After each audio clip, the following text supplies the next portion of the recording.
Yeah, Billy and Ann have a zillion pictures. Bill's just so good. Really good.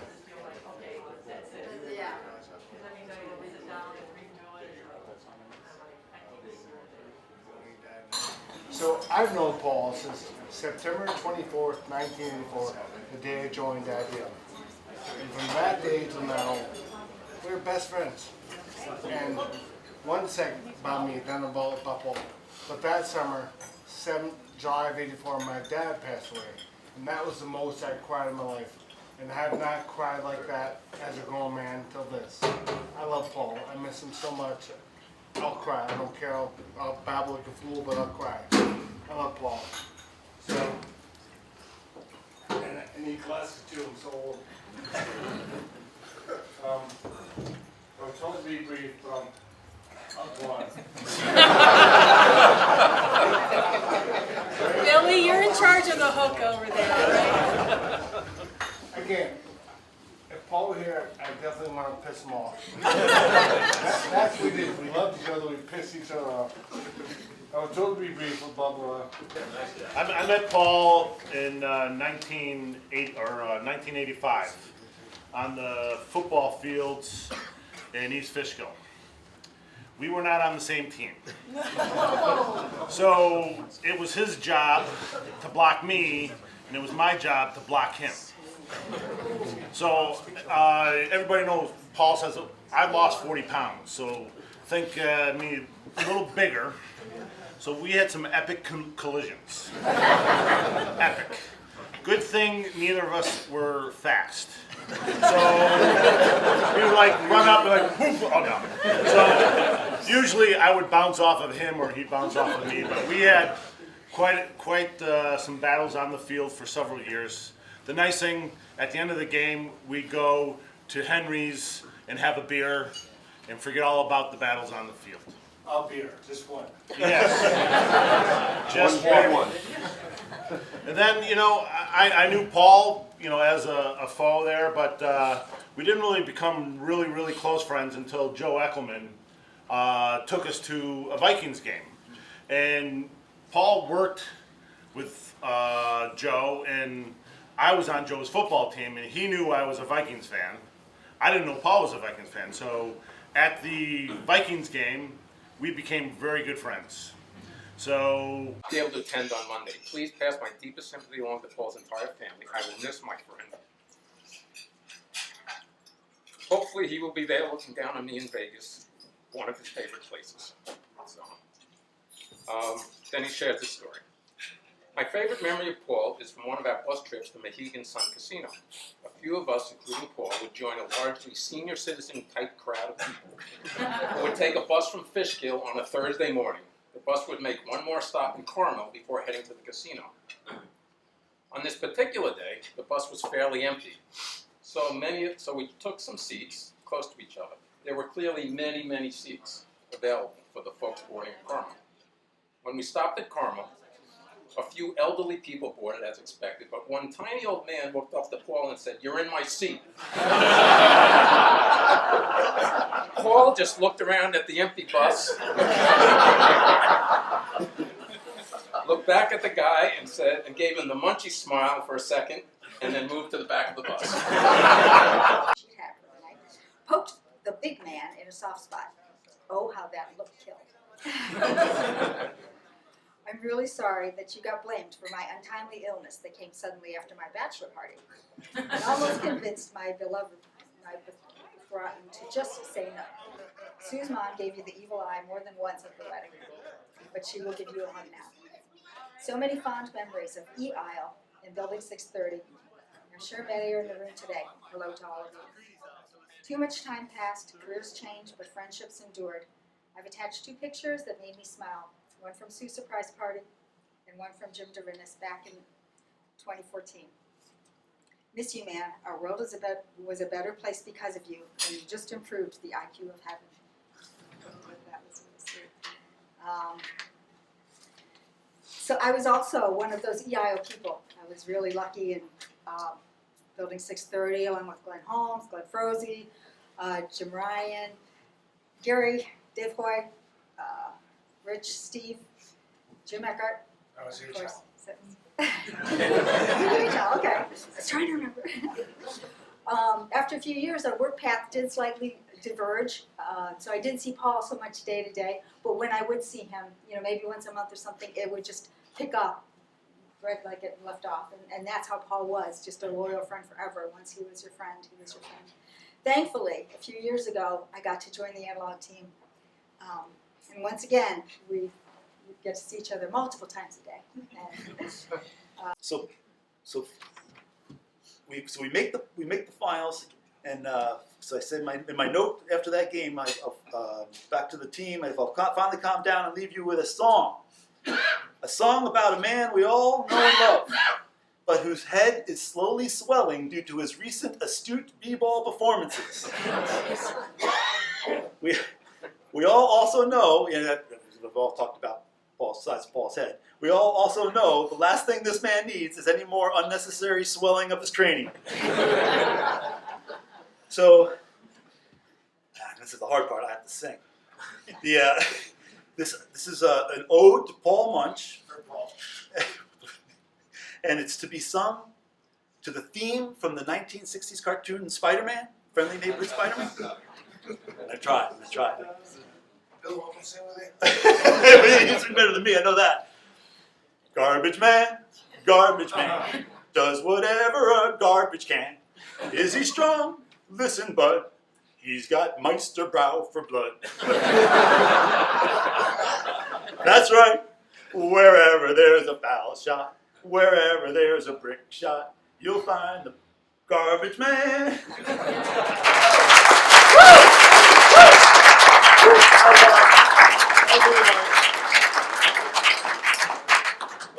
Well done, Billy. So where do I want to go after that? So anyway, make a long story short, we went on to the finals, and we won the finals on the C League basketball. There were a lot of jokes about. We were awesome. Every one of them was always pretty much ended up the same way.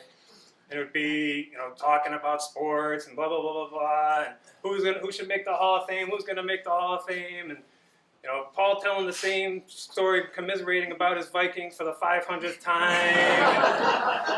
So, just say, in case any of you didn't know, that Gary Anderson didn't miss one field goal that whole season until the NFC Championship game. It might have heard that once or twice or 100 times, all those times together. But and most of those nights ended up with just me and him at the end of the night,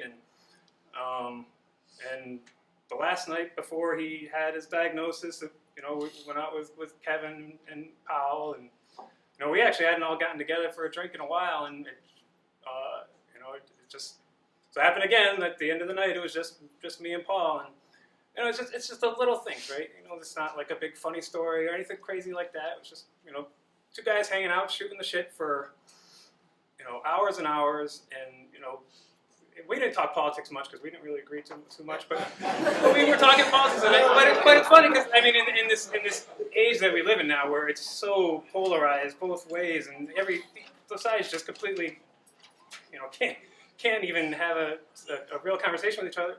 We did that night. We absolutely did. Like, there was no name calling. You're an idiot for thinking this way. You're an idiot.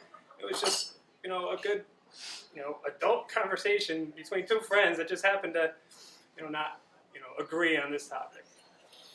And I really appreciate that about Paul. And I will say that for 20 years he's been one of my best friends. And that was after they had stopped with those Watson trophies. Yeah. So I think. Well, I used to always get mad at Paul because as big as he was gentle. And in the A-League, you weren't supposed to be gentle. I mean, guys come in if you're playing defense and somebody comes near you, you have to hammer them. You have to let them know that it's your territory.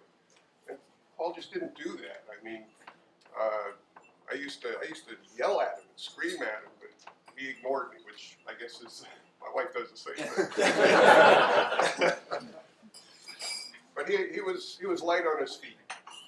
Had a good shot. I got one quick question. I played, like I said, Joe says we played Jim and Tim. We played basketball with Paul for what, maybe 20, 25 years? Have you ever seen his legs? Right? Dude, he never wore shorts. I don't know, maybe it was your story in the sun? I don't think he had legs. Right? He always had those sweatpants. This one Jim Eckhart. Some bullets to go over some stories that he wanted me to tell. Really one story, and then there's another one that I'll tell because I was there even though I was, I think, 12 or 13. But so here are the bullets that he wrote. So he said Jim Dickerson and Ray needed to bring in $1 million a year to save some jobs for about 8 of Jim's employees.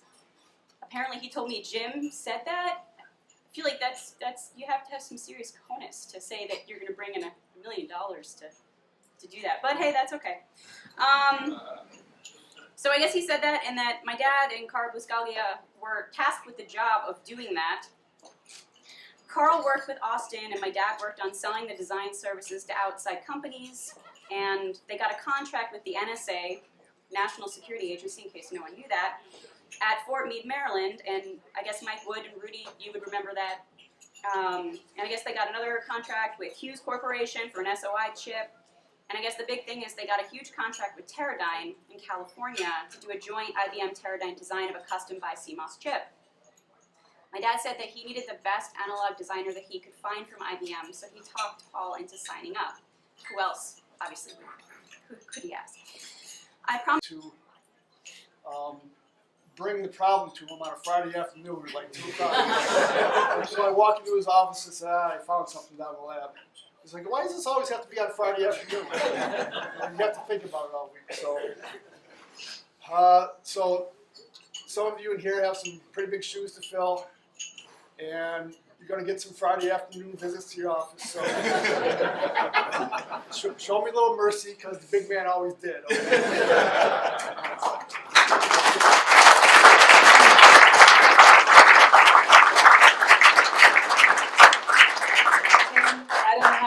Pain that he had, to see him there like that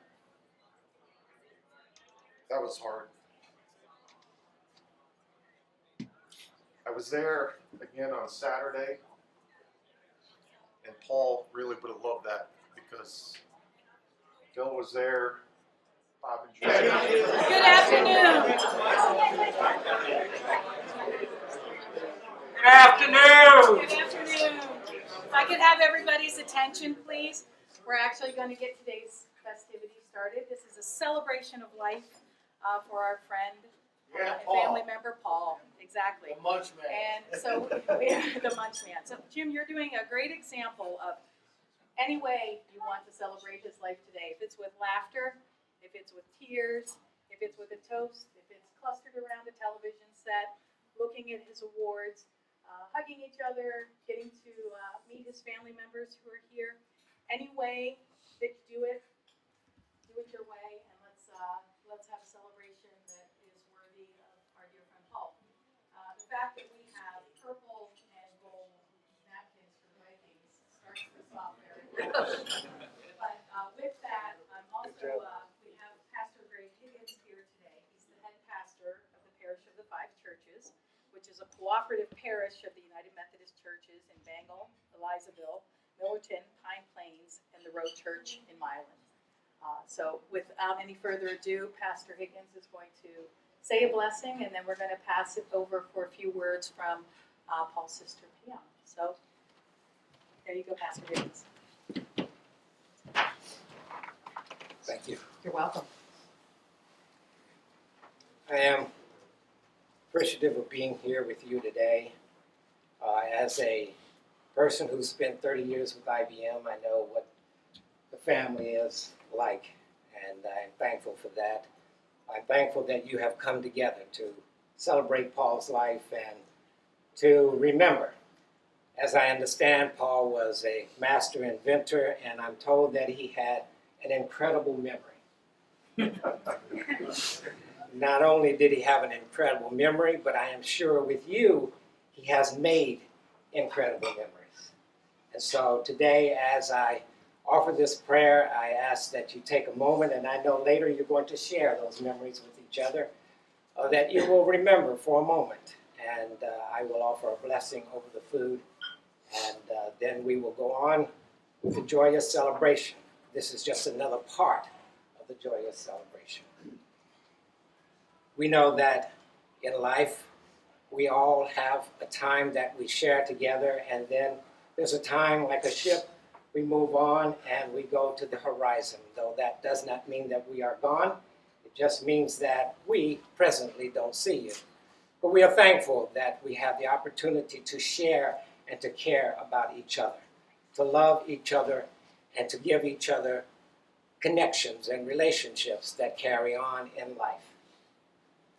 The great teacher said that for everything there is a season, there is a time. There's a time to be joyful, there's a time for peace, there's a time for love. There's also a time for silence. I'd like for us to enter into a time of silence where I will come out with a short prayer and a blessing. Let us be in a time of silence.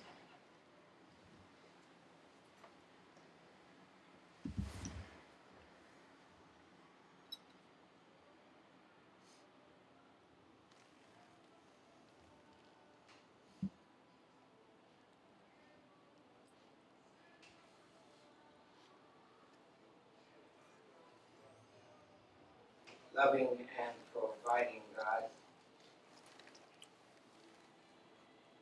one who gives us many seasons to enjoy. As we are in this season of life and we see the struggle between winter and spring, we here today have some struggles as we see a change in season. May your presence be with us, offering us peace during this time of change. May your presence be with us in the family to offer comfort during this season of change. And may this time give us opportunity to remember as we have come together and are remembered, that as we live this life, that the joys will never be forgotten, and that we live in peace and the love and in warm memories of Paul. Bless now this food. I ask that it nourish our bodies as you nourish our spirits, to allow us to go forth in this world, to not only serve for country, not only to serve for company, but also to serve for family and friends in community. This we ask in your holy name. Amen. Enjoy.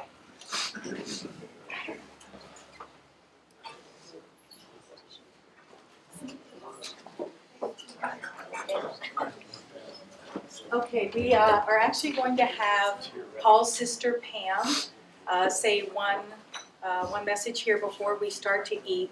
And then we're going to enjoy the luncheon, and then it's really going to turn into a free-for-all, folks. So anybody who would like to come up and tell stories and share stories after we have lunch, we'll do that. But for right now, we have Paul's sister Pam here to make it through. You got it. And if you don't make it through, I'm right there with the tissues. Okay? I'm going to mic you up here.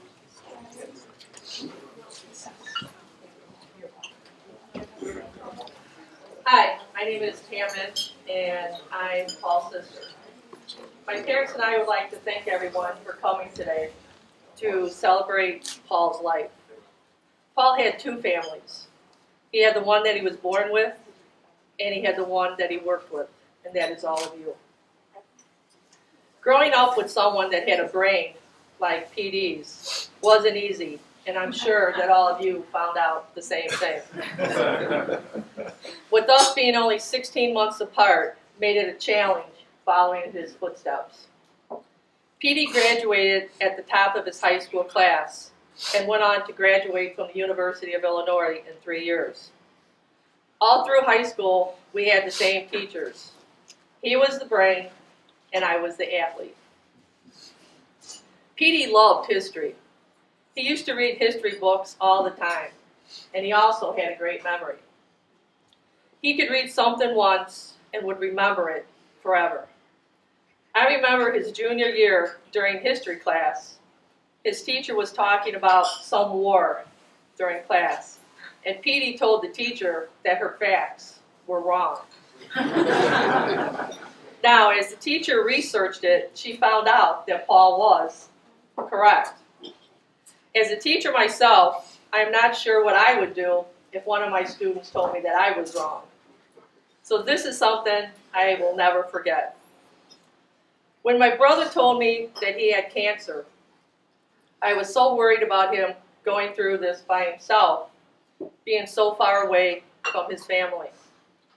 I told him that I would take a leave of absence and come out and stay with him for 6 months. He told me, not yet. He told me about Luann, who was taking him to appointments and helping him find people that could help him. He then told me about Leanne, who was helping him with everything else. When I came out here, I met Tim, who I found out was helping Paul with all of his financial needs, like paying his bills. I was amazed by the love that was shown by the friends that he had in his life, and for that, I am truly grateful. As I sat in the hotel, I couldn't believe that the constant people that walked through the door every hour of every day. I realized that my brother had a great job. He made great money. He traveled. He played the sports that he enjoyed so much. But he had something that was worth much more than that. He had something that people just dreamed about, and that's 2 families. For the past 3 months, I heard and saw the love that all of you gave to my brother, and for that, I am truly grateful. My brother was truly blessed to have friends like all of you. I want to say thank you. Thank you for being there and making sure my brother, in his darkest time, was never alone, and that he felt the love of each and every one of you. So as we continue this luncheon, sit back and enjoy all the amazing stories about the life of my brother Paul. Please make sure that you sign the book with your name and address. And thanks again for all your love for my brother and all the support that you have given my parents and I since we have been here. Thank you.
Just in talking to different people, we found out that there's a number of people who do want to say something.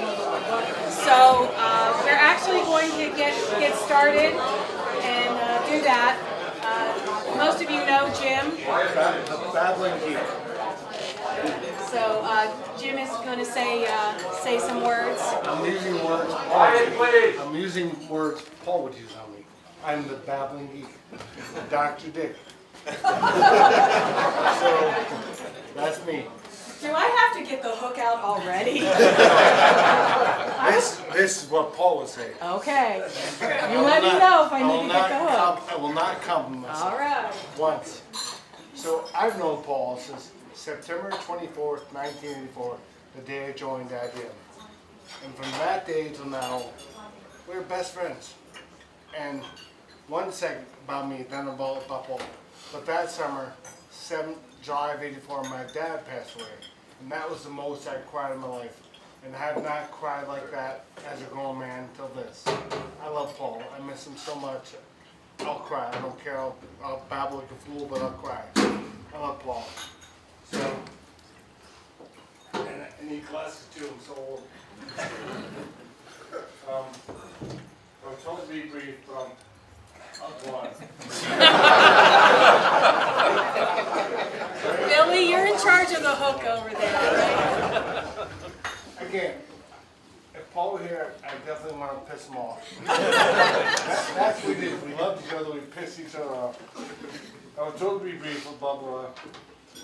But we did. We became men together. We both came out of college. And Paul went to, unfortunately, went to Illinois. I went to Georgia Tech, much better school. Paul was a Cubs fan. I was a Mets fan, much better team. Paul was an Illinois fan. I was a Georgia Tech fan. Separate, much better. Paul was a Republican. I was a Democrat. Even that I was like, he was wrong with it. I told him that too. But we started in Fishkill, not Poughkeepsie, but Paul and I started in Fishkill as high power, high performance bipolar circuits on, not CMOS, bipolar, like we're dinosaurs. And from the day Paul joined the company, I would say from the day he started, he designed embedded arrays. As a 22-year-old man, he was an embedded array architect with IBM, which is really impressive. Paul has been awesome his whole life at work. He was a goof outside of work. So I read at church I had to do it perfect here, and I'll make mistakes. But thing is, Paul he rolled up his sleeves, and he was, again, goofball out of work, but at work, don't mess him. So, it was so good. I mean, what I have this in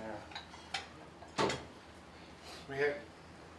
Paul and I were buddies, but when we sat down, we disagreed on everything, but we agreed we love each other. So, my wife is here. Paul and I have been friends since 87, 89. Paul was in my wedding. I love Paul. He was in my wedding. And if you knew Paul was a slim, trim, awesome machine. Paul was the largest. I'm a big man, but Paul was the largest man I knew. And although he was big like this, he was big like this. So I never could tell, was that all muscle or fat? Because he had plenty of muscle. But the thing was, he came down to, I got married in Atlanta. Paul came down.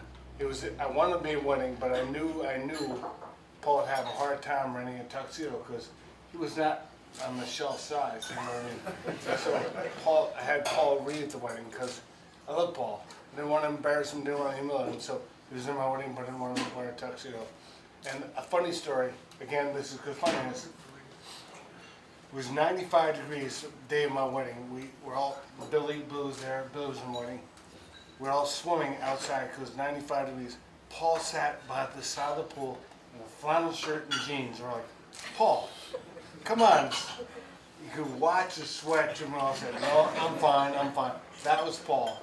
He was fine. Even the bad times, he was fine. We had fun though. Back to my glasses. Oh, and outside of work, I said this, Paul was a great athlete. We played basketball, softball, football, and believe it or not, Paul, we saw pictures there. Paul played ultimate frisbee. So Paul was not the fastest guy, but once that man got up speed, weird. He got moving, he got speed, but get out of his way. So ultimate frisbee, get home, don't stop him. And rounding first base, by the time he got to first, he was moving.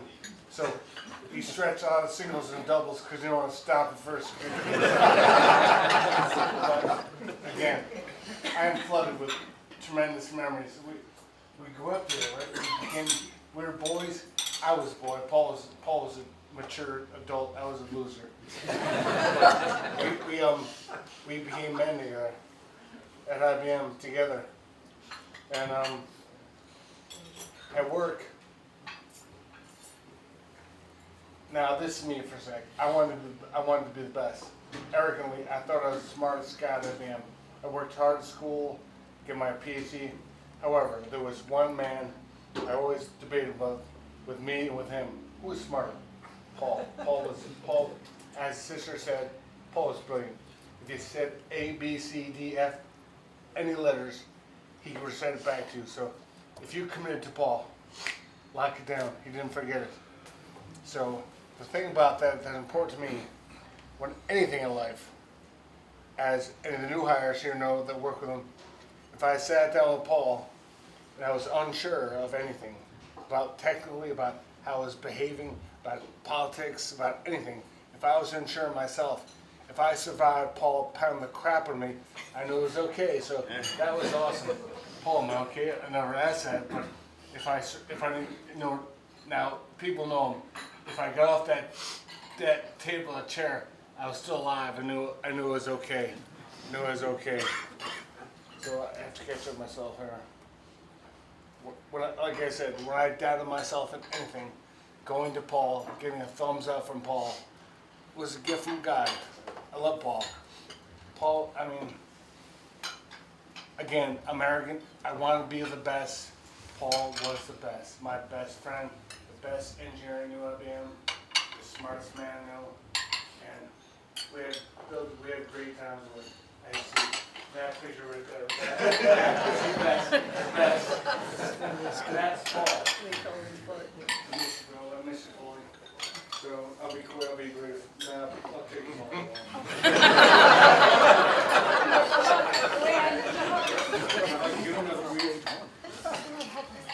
Now, Jim, you can take a little extra time if you need, as long as you wear this. Just don't no winners Illinois shirts. Hey Jim, did you say you were bipolar in your first job? Joe, that depends when you ask me. I'm not now. I'm perfect now. I was a geek now my glasses. So I had some. Oh, the thing also at IBM, Paul and I, a tad of seriousness.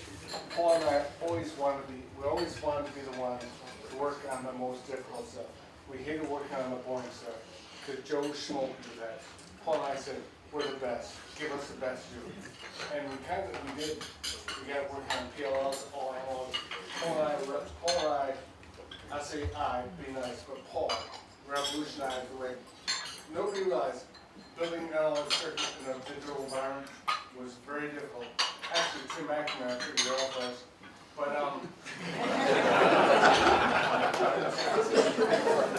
analog circuits are very sensitive noise, and digital circuits make noise. But Paul and I we have pens, papers, because nobody else knew how to do this. And now it's kind of stand and play with it. So the point of this is, Paul worked on the hardest stuff in the world. These very difficult things are now kind of standard of practice. Now a tool can do this stuff. But when we did, Paul had to do this. Paul, we never made a mistake. It was always right. On that note, I was like, I try to understand where a circuit had to work, what environment had to work. If it worked well in that environment, good enough. Paul said, nope, it could break here. I'm like, before I moved there, nope, not good enough. Has to be perfect. Paul had to be a certain extent perfect. So in that argument, it's done. No, it's not done. Get back to work. It's done. No, it's not. It's done. It's good enough. No, it's not. Get done. So we argued a lot, but I see the pictures. He was in our wedding. We played softball. This is your wedding, Jim. That was outside your church where your wedding was there. And so my sister. That is Paul. Film camera selfie taken at your wedding. With my wife's camera when she went to the bathroom. Is that picture? No, that's it. Pre-digital. This is film camera. We get the film developed. Munchy selfie. On that note, you had to pay money to have that picture taken. If you had done that with this camera, you would have pounded the crowd. Wasting my money and put your face. That's all. You revolutionized so many groundbreaking issues. I'll say it again. Paul at work was awesome. I mean, we did the hardest stuff, and Paul always did it, not right, perfect. We took the time we did at the non-reg, but you live with that now all the time. He did it perfect. So, as I said, I've cried more this past month than I've cried in my life. I'll miss the man so much. So, I have to say this. Mr. and Mrs. Muench, your son was the best. He was my brother. I know you didn't know me, but he was my brother. I love Paul like my brother. I would have done anything for him. I came to see him every day at the hospital. And if you know my experience, I had a bad time too. So I told Paul, I was there. You'll get better. You'll get better. Just hang in there. I lied to him.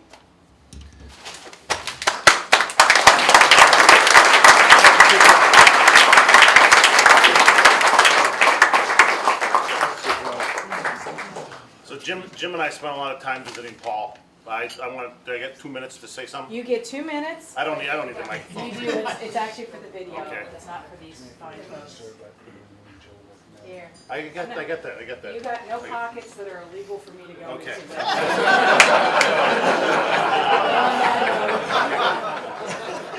So I met Paul in 1985 on the football fields in East Fishkill.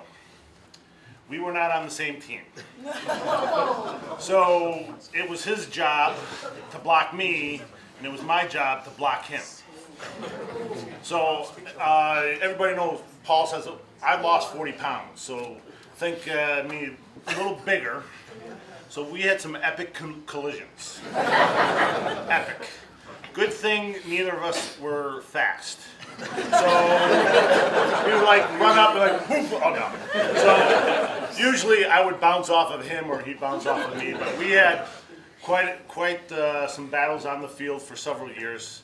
The nice thing, at the end of the game, we'd go to Henry's and have a beer and forget all about the battles on the field. A beer, just one. Yes. Just one. And then, I knew Paul, as a foe there, but we didn't really become really close friends until Joe Eckelman took us to a Vikings game. And Paul worked with Joe, and I was on Joe's football team, and he knew I was a Vikings fan. I didn't know Paul was a Vikings fan, so at the Vikings game, we became very good friends. So it was there we started talking about fantasy football, the Vikings, blah, blah, blah, blah, blah. So Paul and I have been playing fantasy football for 21 years. And I started one league, and then I started in another league. At the end of it, Paul and I were playing fantasy football in 5 leagues together. And then we would have a lunch bet on every time we played. So some years he'd owe me 2 or 3 lunches. I would owe him a couple lunches. But ironically, this year we tied 7-7. So I I went through the stats since I'm the commissioner. I went through all the stats for the last 8 years. I'm wearing Peterson's jersey in honor of Paul, not just for a Vikings fan, but I went back and looked.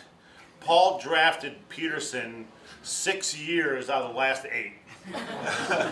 And with that, he had 4 wins and 5 second places. So him and I shared love for football, fantasy football, gambling, and Peterson. So I wear this. Pardon? Yeah. So I'm wearing Peterson's jersey for Paul today, and Paul, hopefully you can see me up there, brother. So from that, we both like gambling, and my wife and I were on a trip to Vegas, visiting some friends that worked in Poughkeepsie, and they retired out in Vegas. So we wanted to go out there, see some shows, so we did that. And here I'm in Vegas, and we run into Paul. It's like, Paul sticks out kind of like I do. So, Can't see Paul. yeah, so I said, hey, what are you doing? He goes, well, I come here every year. So like, oh, really? So the lights go off to this, and I said, honey, we should come out every year. He goes, no, I'm not coming out every year. So I said, well, can I have permission to go out? She said yes. So for the last 9 years, Paul and I did an annual trip to Vegas. He became, I had every meal with him. We gambled for 10, 12, 24 hours at a time. Sometimes going to bed at noon the next day. But out of the Vegas stories, I have one, and it happened to be his birthday. We met fellow IBMers that went to work for Intel. He came to visit us, Anthony, and Jesse was with us, and we were playing, I think it was Pai Gow at 11 o'clock in the afternoon. We started, and I was lucky that day, so I ran up, I probably won $1,000. I said, let's go out, I'm going to buy dinner. And I said, Paul, where do you want to go? He goes, let's go to the Hofbrauhaus. So we went to the Hofbrauhaus, which is a German restaurant. So we went and we ate, and I treated everybody because I was high, so happy. And I said, Paul, isn't it your birthday? He goes, yeah. He goes, how about doing a birthday shot? So he goes, okay. Well, they had a special that day. Buy a shot, get a free spanking. So I said, does anybody want it? So Paul took the first one. So he did the shot, and this young lady came over and swatted him with a paddle. Unfortunately, Anthony, who was there with us, went second. Because after Paul said, like, that didn't hurt. And, so he did that and said, oh, that didn't hurt. So Anthony, unfortunately, got the second one. And that one hurt. And if anybody wants to see it, I have this all on video. So that was the stories in Vegas. I have one other funny story that Lisa was involved. It was my 50th birthday party, and Paul and I really wasn't drinking a lot because I wanted to enjoy the day. So everybody had left, and it must have been like 11, 11:30. I said, it's time to have a couple of beers. I said, Paul, you want to stay having our beer? So I think it was Walt, Lisa, Paul, and a few other people, my brother, were hanging around our little outdoor bar, and we're playing George Thorogood. 1 bourbon, 1 scotch, 1 beer. And we're all banging and singing. And next thing I know, Lisa goes, the strippers are here. And there's 2 police officers walking across my lawn. And Paul goes, Bill, I don't think they're strippers. And they weren't. They just asked me kindly to turn it down. So, but I have many fond memories.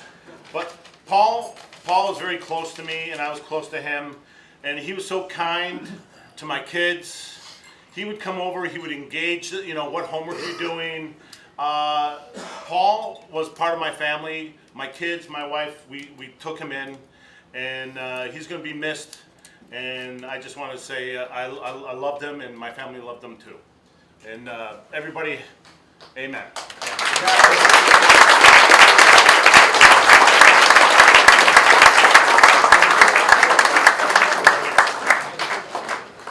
We'll be opening the buffet just momentarily.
I started working with these guys. I was I started working with them. I worked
So as you're finishing up your meal, which was delicious, by the way, so thank you to the family for hosting all of us today. For any of you who knew Paul, a hot cup of Dunkin' Light in his hand was a standard. I know it needed to be bigger, but I was standing in front of the camera and who knows what could, I don't know. But, coffee and dessert will be coming. And for all of you who knew Paul, there was no sipping out of that little hole. Can't get out of there. So we're going to start the speeches back up again with his dear friend Tim. And then I believe after that, Leanna is going to read some messages from some guests who couldn't be here. And then we're going to pass it on to Billy. But I also wanted to let you know that Bob Averill. Leanna has to talk, but for herself too. Oh, absolutely. Leanna will talk for herself. That's another people, your words. Yes. Jim's got us all covered. But I just want to let you know that Cubs hat was compliments of Bob Averill, who cannot be here today for the very best reason possible. He's having his colonoscopy today.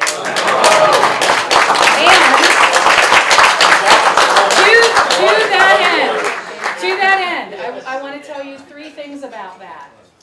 If you are over 50 or have a family history and are over 40, call, get that done. The propofol that they give you, that's the stuff that Michael Jackson got hooked to.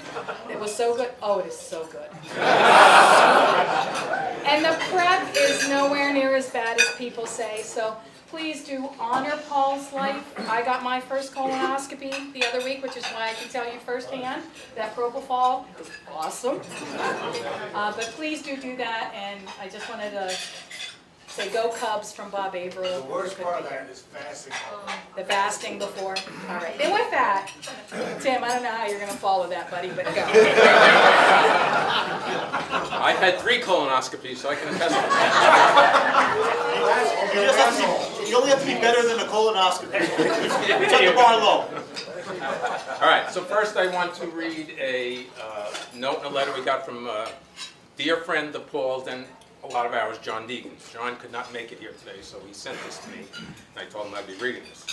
So it says, as bad luck would have it, I'm leaving for Las Vegas this weekend and will not be able to attend on Monday. Please pass my deepest sympathy along to Paul's entire family. I will miss my friend. Hopefully he will be there looking down on me in Vegas, one of his favorite places. So, then he shares this story. My favorite memory of Paul is from one of our bus trips to Mohegan Sun Casino. A few of us, including Paul, would join a largely senior citizen type crowd of people who would take a bus from Fishkill on a Thursday morning. The bus would make one more stop in Carmel before heading to the casino.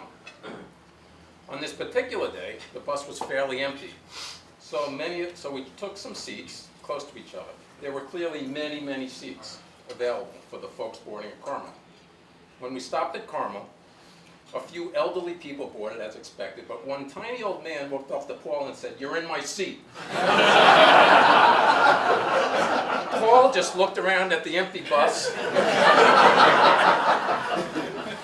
looked back at the guy and gave him the munchy smile for a second, and then moved to the back of the bus.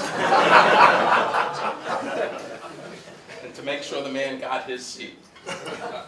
John says, I remember thinking what a great response this was from Paul. I'm sure I would have told the guy exactly where to sit. And Paul would have done that. Paul could have done that too, but he didn't. He understood the correct response to the situation. Paul was a gentle giant, always a gentleman.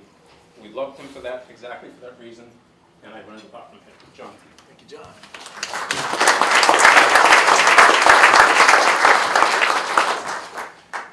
I worked for John for a few years, and when John retired, I was on his staff with a bunch of other people, and he gave each one of us a parting gift.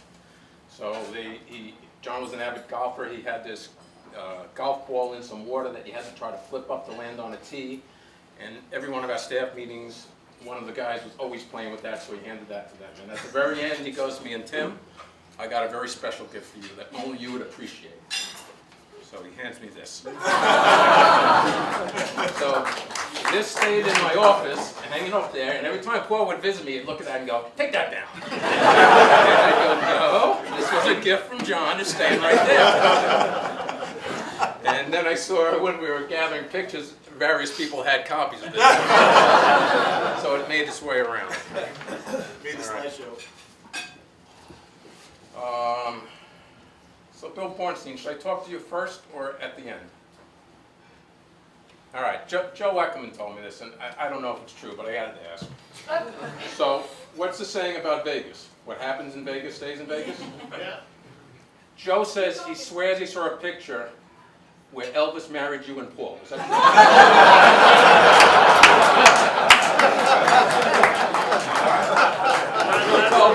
Just here in the room is. You went there 9 years. All right. For those of you who don't know, Paul and I actually lived together for 2 years. Some of you know, some of you don't. Paul was the type of guy who had to have a good reason to change something. So when I bought a condo, I had a 2-bedroom condo, and Paul rented a room from me. And then I eventually, after a few years, said, Paul, I'm getting married. You have 2 choices. Look for a new place or buy the condo. What do you think, Paul? Let's see, I have to move something and do, now I'll buy the condo. So 29 years later, Paul's still there at the condo, right? So he always had a habit where I guess he found that it was just easier for him to drive back to that condo. And speaking of habits, there was another habit Paul always had, right? Bill and I were talking about it one day when we were in the hospital. We think Paul ran the NCAA basketball pool for 31 years.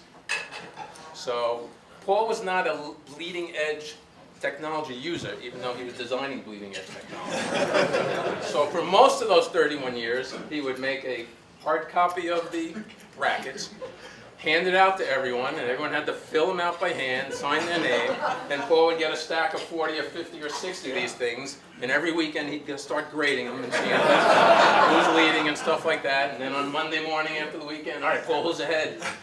And he's doing all the calculations. Well, he has a shot to win, he doesn't have a shot to win. Today they have supercomputers doing all this, but Paul could do all this stuff in his head, all right?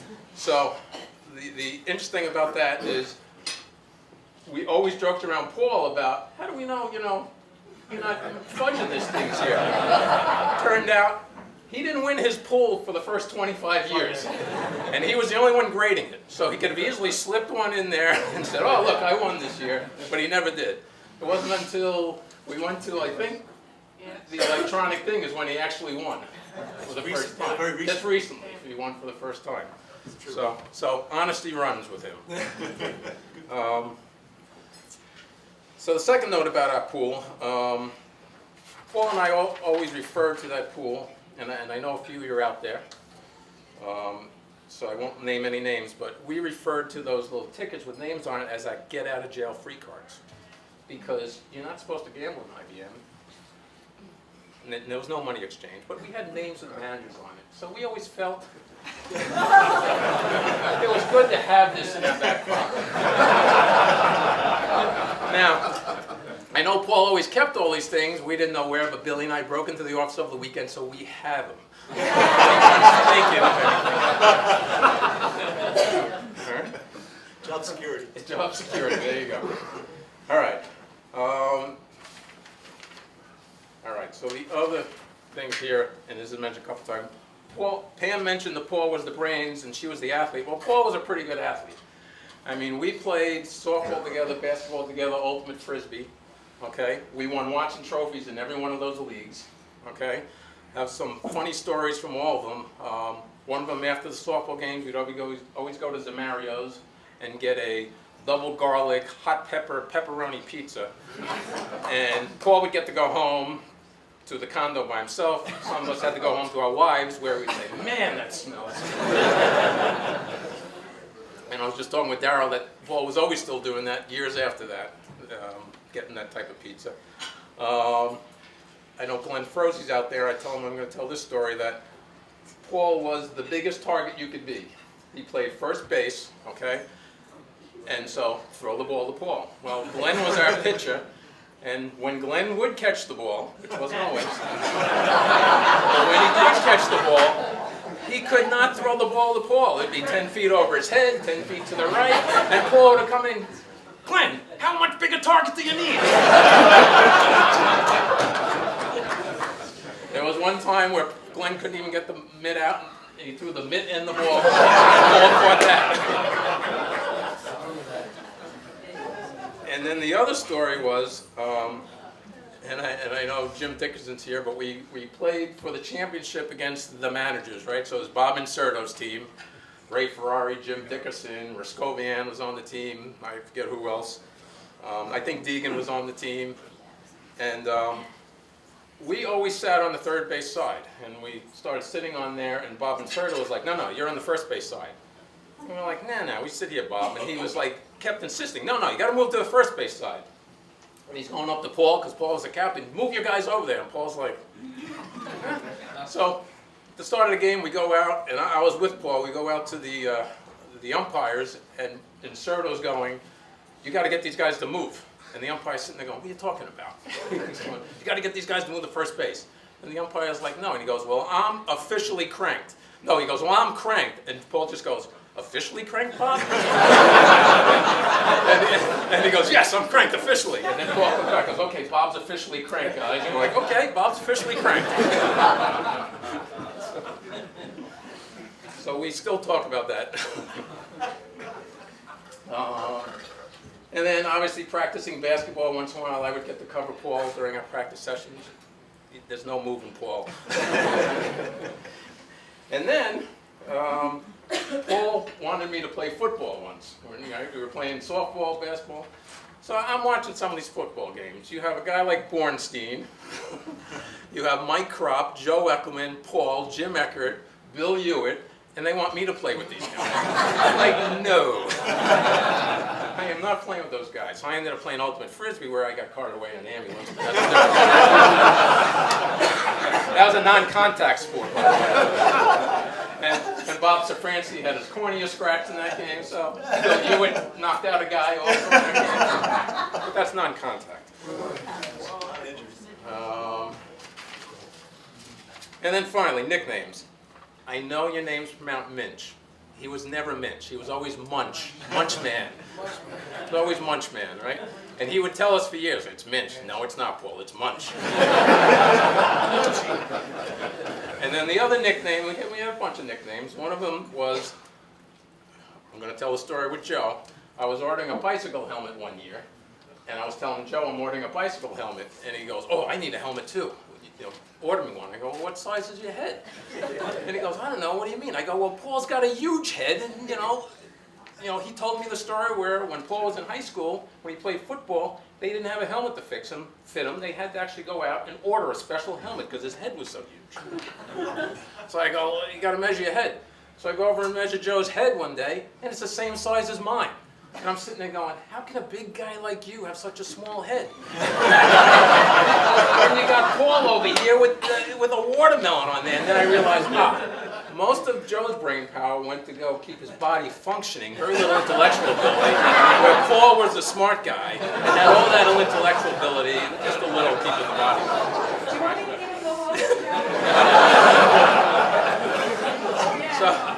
He wants the hook No, not himself. yet. So we then started nicknaming, we started calling Paul CBH for Chief Big Head, and Joe CLH for Chief Little Head. And that was one of the many nicknames we had. So, as Jim said, we made fun of everybody, but nothing was in malice. The airport. Oh, when Paul won all the big money? Okay. So, That's funny as hell. So maybe you guys don't know, but we were going out to Austin for a clocking conference one year, and Paul would always, if he would have the opportunity, would fly out to either Chicago or Vegas. And the other thing was weird was anytime Paul went home to Chicago, somehow he could never get a direct flight. It always landed in Vegas. Yes. Okay. But so this one time we were leaving, the conference starting on Monday. Paul left on Friday to go out to visit his folks.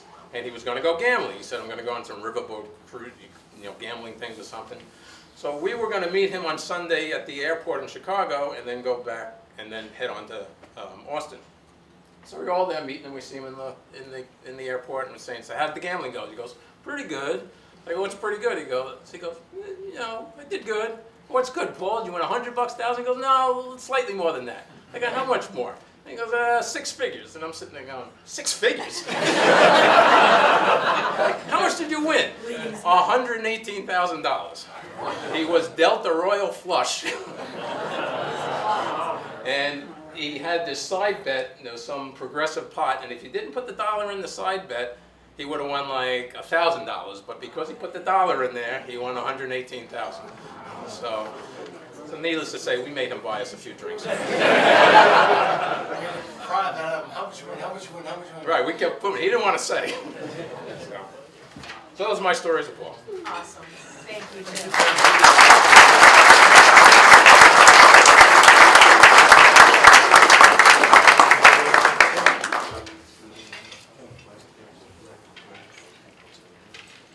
So I have a couple to read. That's a hard act to follow, Tim. That was really great. Rich Kimmel, I don't know if anybody remembers him from the A-Step and Power Spice days. So he's over back in 707, and he wrote, my first encounter with Paul began back in the 80s, apparently shortly after he joined IBM. On numerous occasions, he would show up at my office full of ideas, and we would have a lively discussion. As a simulation developer, he was my kind of customer, one with specific problems for which he could provide some help. It was always great to be able to have a personal connection with our customers. I kind of lost touch with him for quite a while when his function moved to Poughkeepsie, but we reconnected in 2015 when I was also moved to the same site. And shortly thereafter, there he was, peeking around my door again.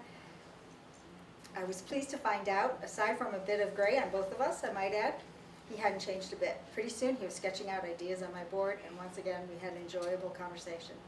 And I was able to help him a bit by putting his ideas into action.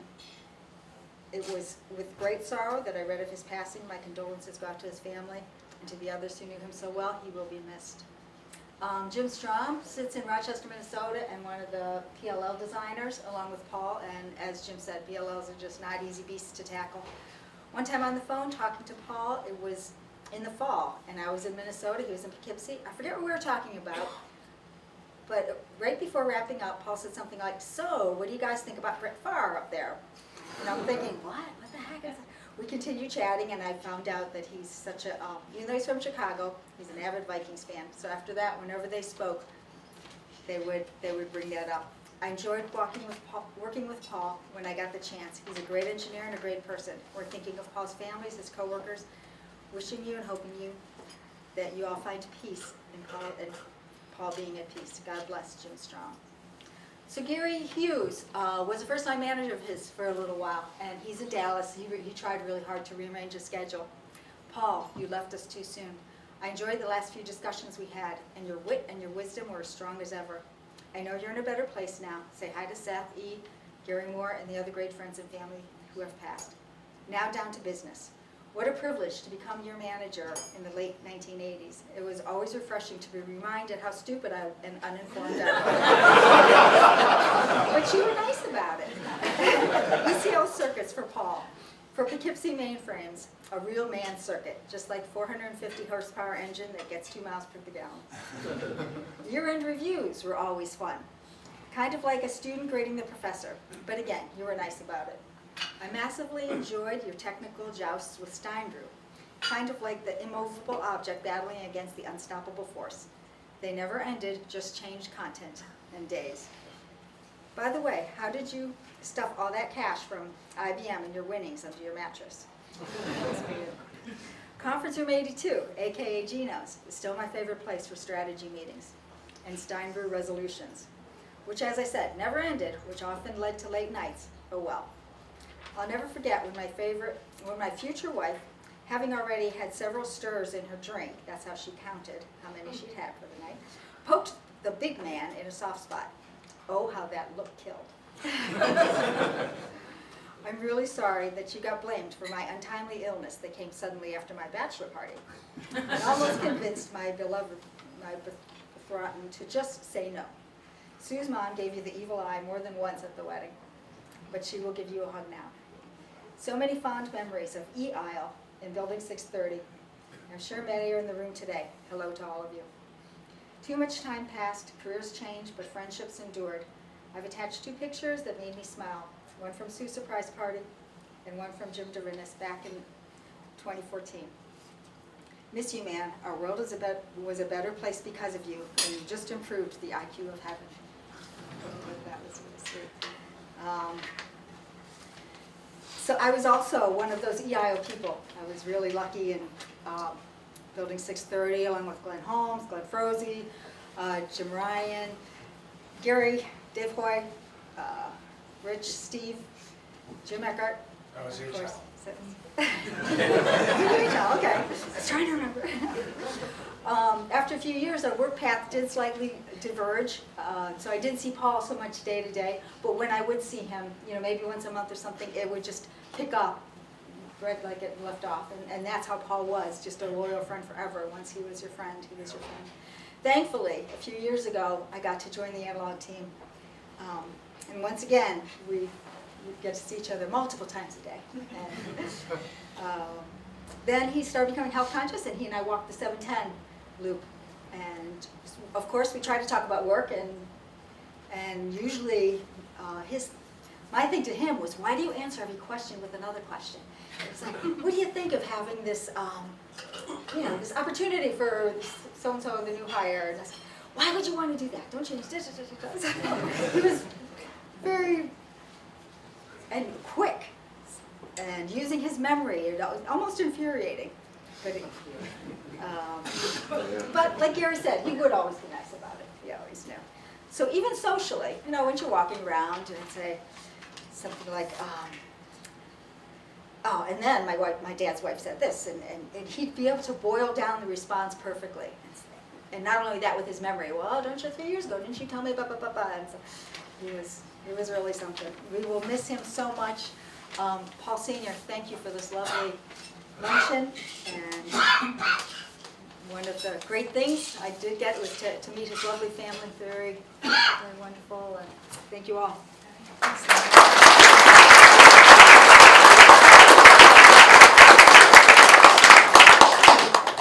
Okay, so next up is going to be Bill Hewitt, but Leanna, you reminded me of something with Paul. We're getting snippets of things Paul would say all the time. Logic weenies was one of them. Anybody remembers logic weenies? I don't know what he had against logic weenies, but so if we have logic weenies in the room, sorry. The other thing that really struck me all the time with Paul was, don't tell me what you think, show me the data, show me the data, show me the data. And as I look out in this room of 100 people, it's showing me the data. It's showing me the data of a life well lived, great friends, great coworkers. And with that, Billy, are you ready? Yeah. Show me the data. Don't tell me what you think. Show me the data. A lot of data. Don't worry, I won't read all of it. All right. This is gonna be hard. So I like Jim, joined 84. Paul had just joined a few months earlier, and I don't know how many nights we did. TS, remember TS04 systems? You could message. That was our text. Oh, yes. If I could have those texts back. Those only, all the yeah, JP 887. What was PDM? What was Paul's ID? He was PDM. 4014. Yeah. So yeah, if I could only have those texts back, those messages back, with all the trash talk on sports, a lot of technical talk, a lot of late nights, but basically our friendship came mostly in sports, right? I mean, we all talked about sports, watched a lot of sports, but Paul really enjoyed playing sports. We played a lot of sports. I mean, like Tim was saying, every league, you know, the football, the basketball, the ultimate frisbee, you name it, softball. And early, this is the first year or two we were at IBM, we played basketball down at the rec center in Fishkill. We all were down in Fishkill. And we joined the Watson Trophy Basketball League. I mean, I see that everybody here, I thought there'd be, you know, these young people that have explained what the Watson Trophy League was, you know, oh, you know, when we used to own the country club, when we get prime rib dinner. But it's all gone now, right? So but it was a big deal. I mean, so we joined, somehow I got elected captain. How did that ever happen, Tim? How did I get the captain job? So I got captain, we put a team together, C-League basketball. I mean, it was, what were there, 30,000 people in the Hudson Valley? It was very competitive, so we were C-League basketball. I mean, a lot of guys were here. We had Tim, we had Jim, we had Howard. You came later, Tim. Who else in this room we have on that team? And of course, Paul. And so we set up a practice gym, and we got into this league, and it was pretty competitive. We started off kind of slow. And so every week I would just try to take the pressure off. I'd write these summary notes of how we did, you know. And because we weren't winning at first, I had to shove a lot of humor in there. But lo and behold, over time, as the year went on, we started winning games. And we had this. I think one of your notes, Tim. Jim. I'm going to this is all my VM notes from back in 1985, 86, 87. So we had like a 10-game winning streak, and the next thing you know, we're in the playoffs. And Paul got this reputation as being the guy. He always got the rebound. He was always there. Whatever bad shot went up, and the ball went to Paul. And so we called Paul the garbage man. He always picked up the garbage, and that nickname stuck. He was the garbage man. And in fact, where's Sean? We had Sean. Sean was on that team originally. So we have Sean here. This is 19. This is the earliest picture I have of Paul. Sean's shooting the basket, and there's Paul, and you can see. This guy's got no chance. He's doomed to lose that rebound. So, let's see if I can pull this thing. Want to go real quick to the next picture? I gotta pause it now.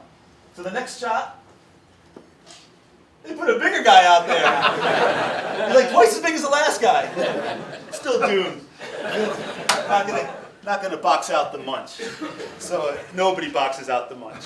So we made the playoffs. Actually, no, I think we made the finals. So the finals at the and so finally, so this note. I got to read this note. Oh man. All right. This is bad. At home, I tell my kids, those aren't my glasses. I don't know where those came from. He's never been to an eye doctor in his life. Give him the secret way.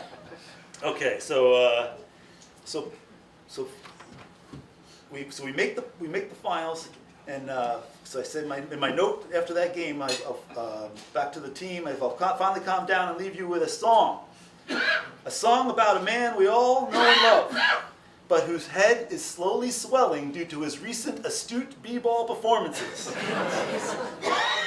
We all also know, and we've all talked about size of Paul's head. We all also know the last thing this man needs is any more unnecessary swelling of his cranium. So, this is the hard part. I have to sing. This is an ode to Paul Muench, and it's to be sung to the theme from the 1960s cartoon Spider-Man, Friendly Neighborhood Spider-Man. I'm gonna try. Bill won't sing with you? You sing better than me, I know that. Garbage man, does whatever a garbage can. Is he strong? Listen, bud, he's got Meisterbrow for blood. That's right. Wherever there's a foul shot, wherever there's a brick shot, you'll find the garbage man.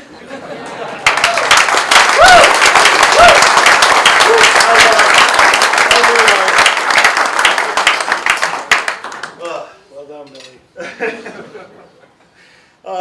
So where do I want to go after that? So anyway, make a long story short, we went on to the finals, and we won the finals on the C League basketball. There were a lot of jokes about. We were awesome. Well, actually, there were some great quotes here, Jim, because Jim would also write his game summaries. But they're a little too flavorful for this crowd.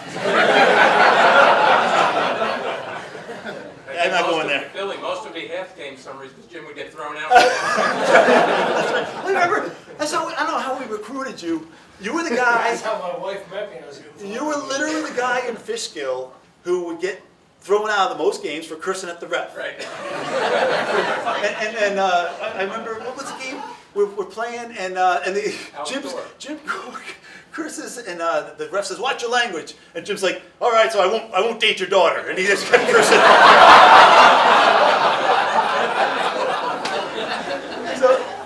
So we had, so can you imagine? We had Tim, me, Jim, Paul, Howard, Sean. It was a classic time. So then we move on to Watson Trophy football. They had touch football.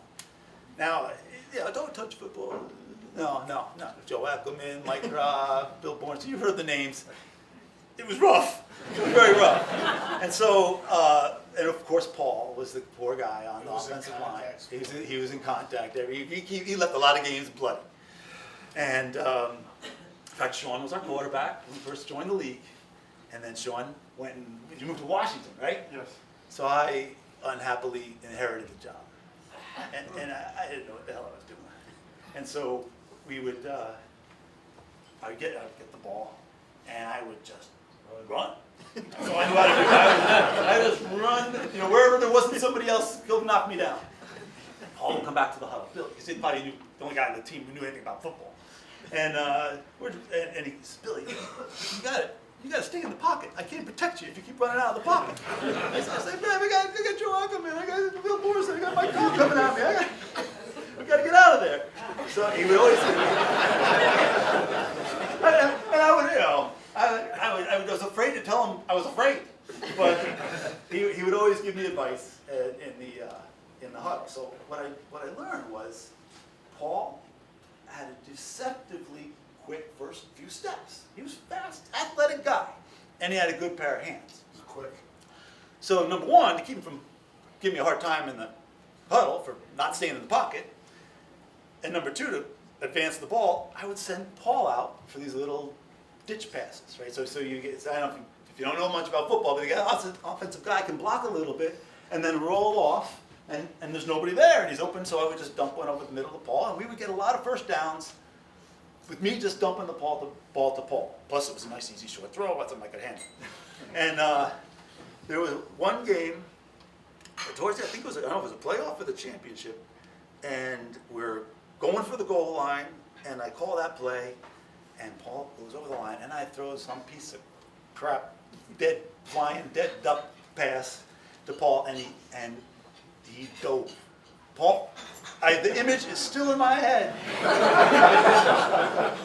Horizontal Paul catches the ball, we win the game. The groundskeepers still have not gotten the divot. So now we put the Watson Trophy for football in our pocket. And we move on to ultimate Frisbee.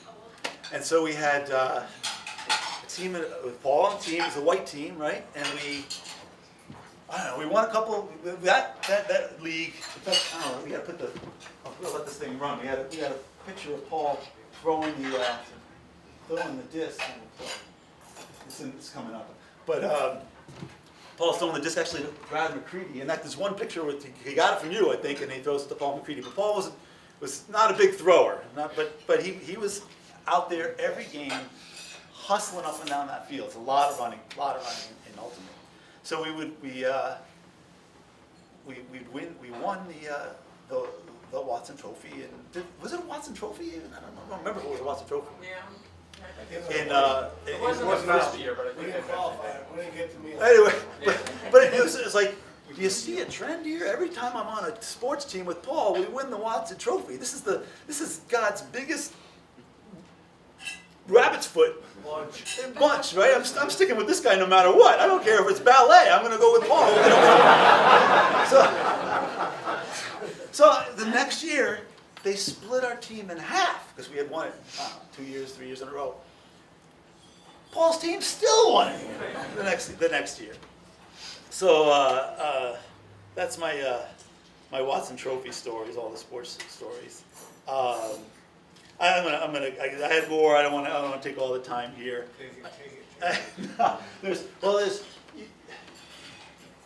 There was a drinking competition. John Garlett over there, and I guess have to explain. Paul had to give John a head start of one pitcher of beer, and so we did. And everybody came to my place, and they brought every liquor they had in their cabinet, and we were just a beer bunch of guys. We never really did shots, but here we are doing shots because we had the stupid drinking competition. Yeah, Diane Jacoto, Diane Kirby. No, yeah, the previous picture, yeah. So anyway, we had this drinking competition at my condo, and I figured I'd better explain a little bit about it because there's a picture coming up where we'll just call it a tie because I don't remember the end. This is what happened to everybody at that party. That was how that party ended. So that was another great Paul party. So let me wrap it up because there's too much. But I just want to say when Paul moved to the Kaplan House, his second day there, we had the blizzard, that unbelievable blizzard, and we were all there the first day that he was there, and it was a beautiful place. And that's why I brought this, my Syracuse. Yes. That's So- disgusting. So on Tuesday, it was there on a Monday. And on Tuesday, of course, this blizzard comes, and they close the roads. I mean, if it was a state of emergency, they closed the roads. And Luann, me, and Deanna, and Tim have I had texts going for the last 3 months, 4 months. And none of us wanted Paul to be there alone. And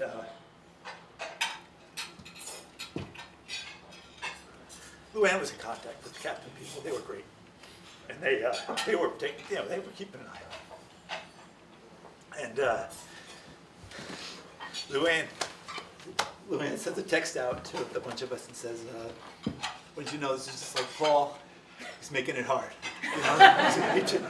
He moves to this place in the middle of a blizzard, and we were all telling you, don't trying to go see Paul."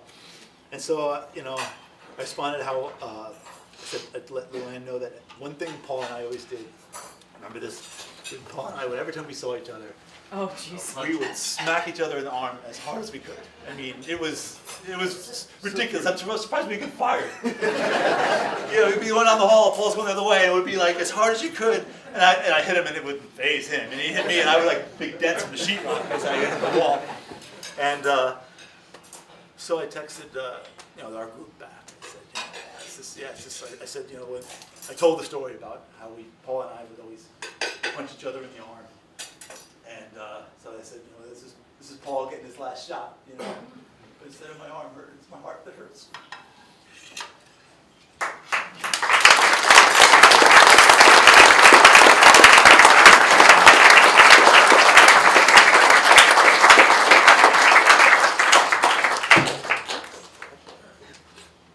That orange snot rag is disgusting. Sorry.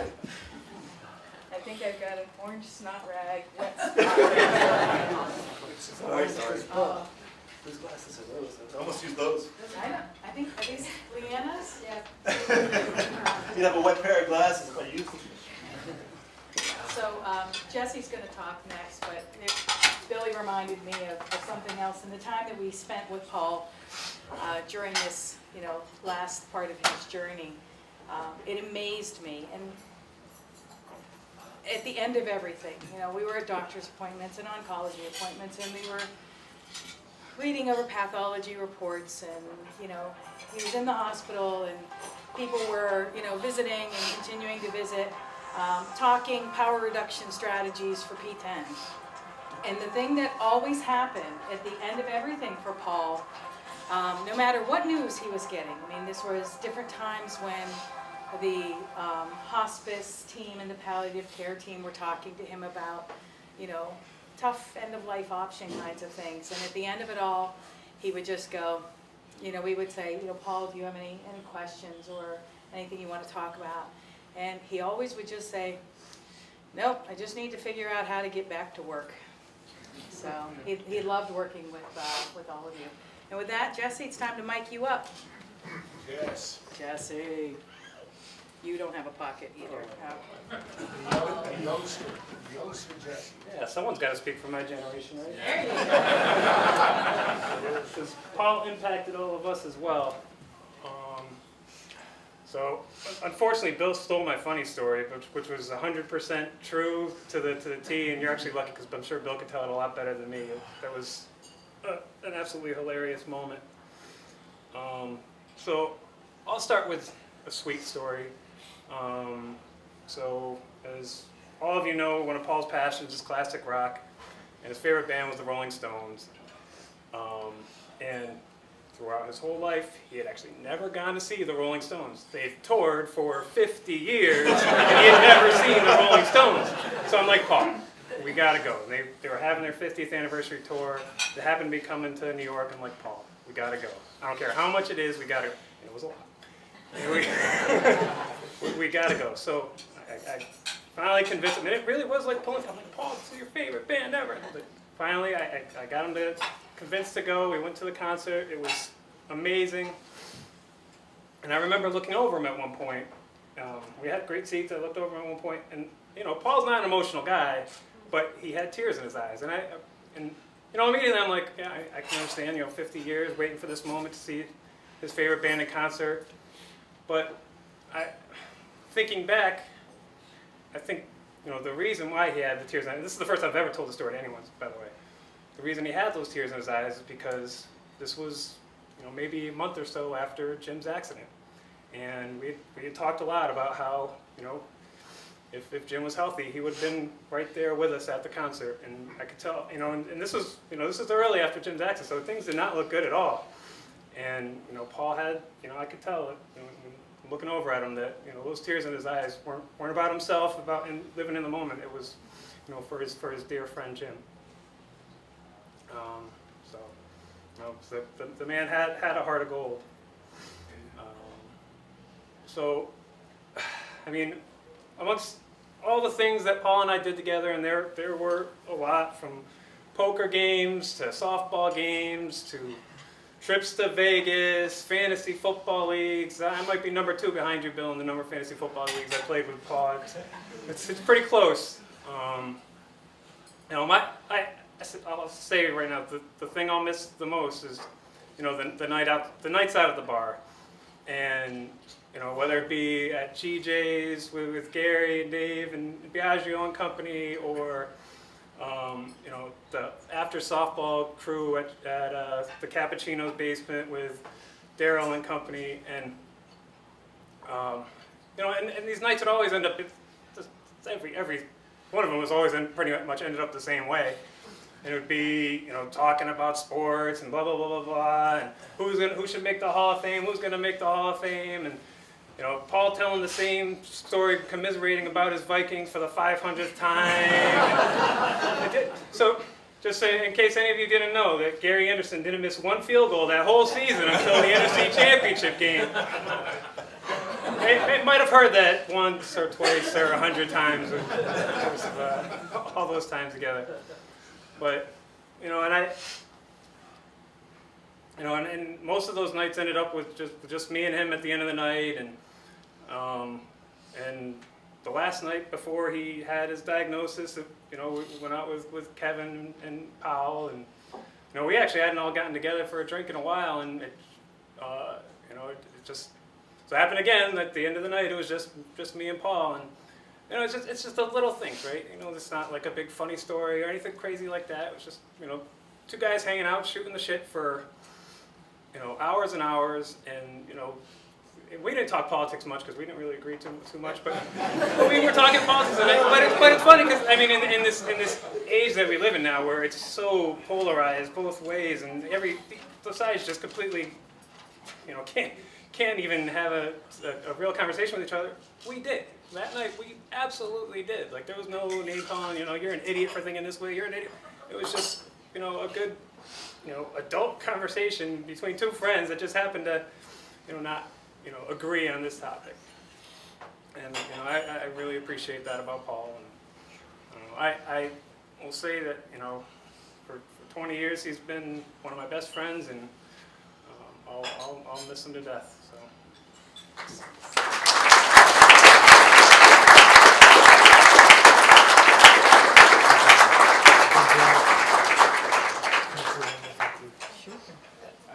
Let me mic you up.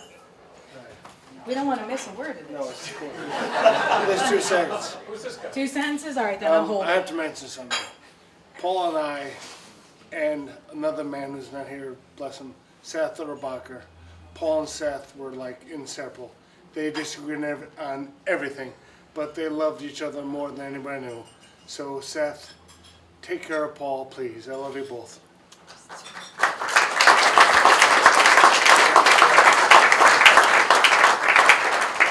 Okay, with that, I open up the floor. Is there anybody else who would like to say a few words? It's no pressure. Billy sang. You're all scarred. Hey, Jesse, you that got married to Paul by Elvis? Nights are all fuzzy, Just saying, I didn't watch Paul the whole time. I'm Sean. I'm a friend of Paul's from the early days at IBM. I was there in the late '80s, so that's my recollection. Or a lot of this comes from back then. I try to think back about times with Paul, and one of the first things that comes to mind when I think of Paul, and you see it in a lot of these shots, is just that small smile and the chuckle. I remember the chuckle and the smile. That's like the first thing. Of course, sometimes that chuckle could have a little edge to it, and that meant that I wasn't keeping up. He was a few steps ahead of me, wondering if I was going to catch up. So, and then there's the big, huge smile, and we've got some of those, and you know, we all love that big grin. And I was kind of trying to think of some of the things that inspired that grin, and one of those things was the opportunity to compete. And Jim and John, you could get him. You guys took a real delight in setting up a little competition with Paul. It could be darts, it could be drinking, it could be three-point shots, it could be Wheel of Fortune, it didn't matter. The opportunity to compete with you guys brought a big smile to him. He loved it.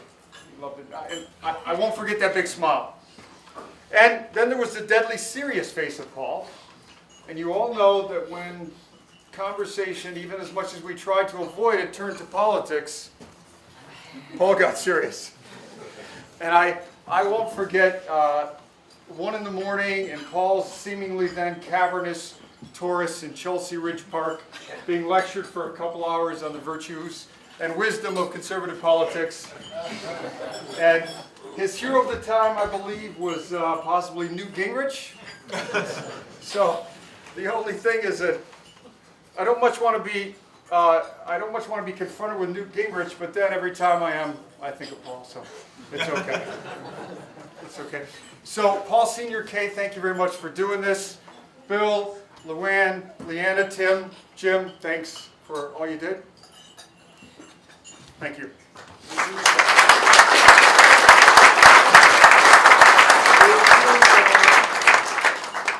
You too, Sean. So who's next? Anyone? Oh, wait. A duo. Oh, most excellent. This will be good. This will be good. Now you were this bad influence in basketball, right? I'm the old guy. I'm the good looking. All these people are young compared to me. Now which one of you is funnier? Well, he's funnier looking. Okay, you get the mic. There you go, sir. All right, thank you. Have at it. Let's see, I'm Joe Broon, this is Joe Fry. We played a lot of basketball in the IBM A-League. Bill Hewitt, thanks for grooming Paul. That was the minor leagues. You guys are the major leagues. We had Timmy and Jimmy on. Yep, we had a good team, and I think we won the A-League championship, what was it, 95, 96, and 97. Wow. The problem there was that was after they had stopped with those Watson trophies. Yeah. So I think, well, I used to always get mad at Paul because as big as he was gentle. And in the A-League, you weren't supposed to be gentle. I mean, guys come in if you're playing defense and somebody comes near you, you have to hammer them. You have to let them know that it's your territory. And Paul just didn't do that. I mean, I used to yell at him and scream at him, but he ignored me, which I guess is, my wife does the same thing. But he was light on his feet. Had a good shot. I got one quick question. I played, like I said, Joe says we played Jim and Tim. We played basketball with Paul for what, maybe 20, 25 years? Have you ever seen his legs? Right? Dude, he never wore shorts. I don't know, maybe it was your story in the sun? I don't think he had legs. Right? He always had those sweatpants. That's one Jim Eckhart quote from the end of our basketball season when we won the league. The quote from Jim was, and I didn't get to it, was, "Now we can tell Paul he can burn and bury those rank gray sweats." Yeah, we definitely, as a team that was very successful, I think we could honestly say that the reason we were so successful is because we drank. We went Thursday nights. He was the coach. Yeah. So he led us into drinking. So it was. Thursday nights. I thought we had our little attempt. Well, over the years, oh geez, I don't have Joe. Your eyes are better than mine. The bars we used to. There was our, the trilogy. Whatever, more than that. Well, these were all the bars. The Crow's Nest, Croft Corners Bar, Treasure Chest, Southside Cafe, Hobnobbin. Yeah, Mulligan's in there. Yeah, Mulligan's. Well, yeah, we hear them Yeah, all. yep, and sometimes it got pretty drunk out some nights. I could remember, you know, karaoke at Croft Corners. Yes. Me and Paul singing Cold Kentucky Rain. I'll be selling CDs outside. You will want one. Should I tell my story about the Gary Hughes thing? Someone had that one, didn't they?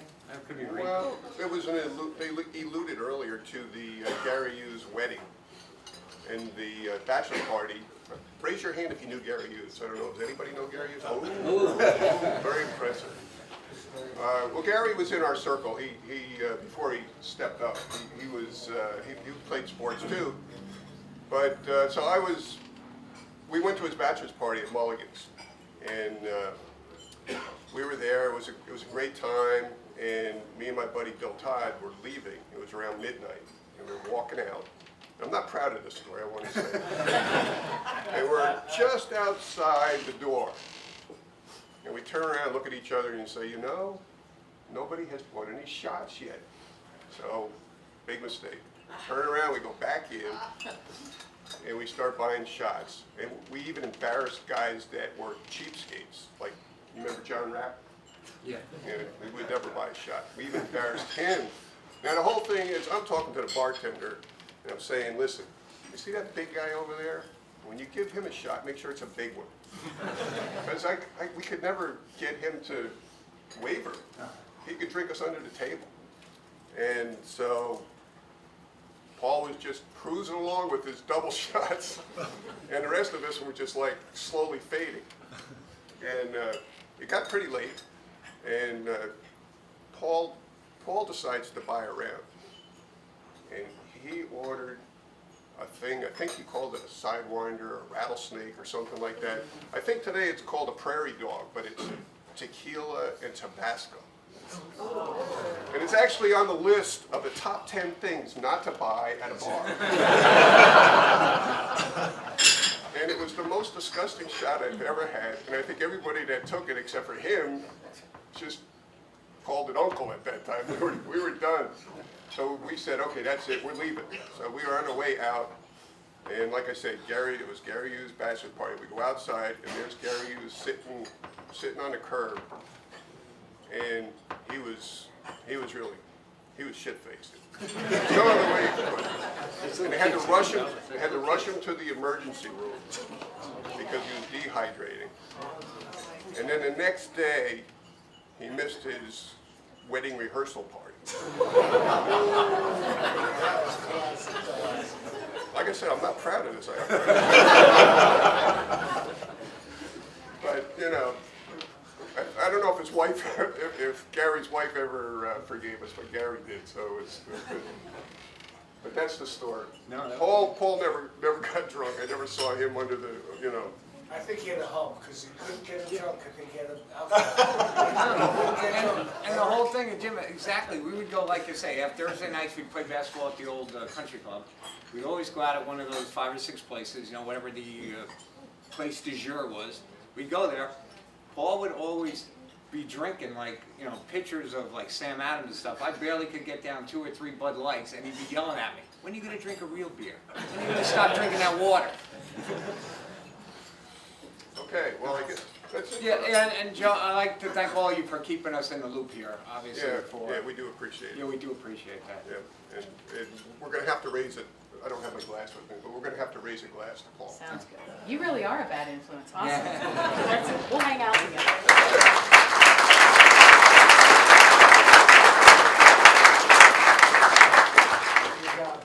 Okay, well, we're actually waiting for the next one of you to muster up some courage. Could I just say one? Well, that didn't take long. The Tabasco just reminded me. I did get a letter real quick. Knowing Paul, I grew up in Mahopac down the road. So when I started IBM, Mahopac. Well, I was still all my buddies. We used to play ball, and they came out and played ball with us and practiced and all. So they all became fast friends with Paul. And in fact, when I was in college, I was Bill. But in high school, I was Billy. So my high school friends were the ones who called me Billy. And that Paul picked up on that. And probably Paul's the reason why a lot of people here at IBM call me Billy. You know, the people who know me the longest. But anyway, that's not the point of the story. The Tabasco reminded me. So we would go down occasionally to New York City to McSorley's Pub, the oldest pub in New York. And if you know, it's one of these sawdust on the floor, dirty glasses, and all that. And one of the appetizers they serve is crackers, cheese, and mustard. And they had the super raw onions. Yeah, Bob would go. And mustard was so hot it would burn. For me, it would just burn a hole in the back of your neck.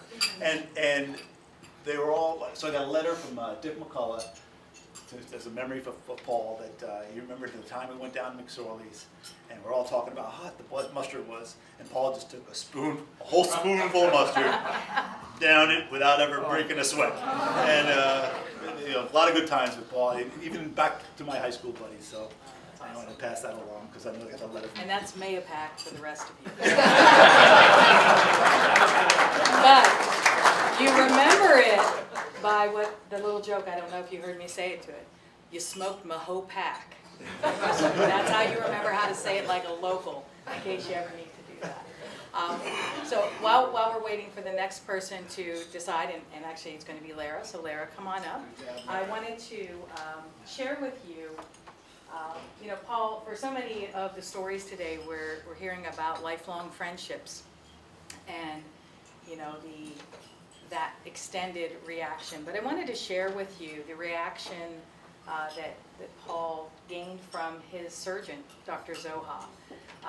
Dr. Zoha was in on the chat groups with us also, and throughout so much of this, he was so funny at sometimes because after they really developed like a brotherly relationship between the two of them, and after many months of all of us being around each other together, one day he pulls me aside. He goes, he scared me at first.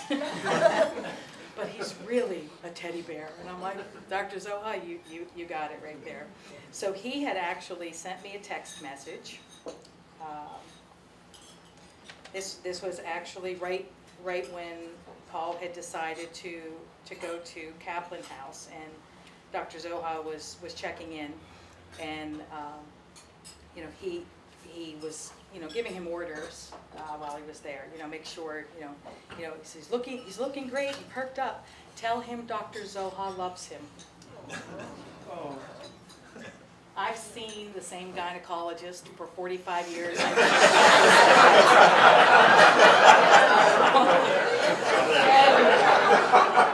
That can't make it to the final cut of this video. Okay? Anyway, when I did let Dr. Zoha know of Paul's passing, he said, "Thank you for letting me know. God bless him. He was my nicest patient and like a brother for me. May God give patience to his family and his friends." So with that, Lara, I'm going to turn it over to you.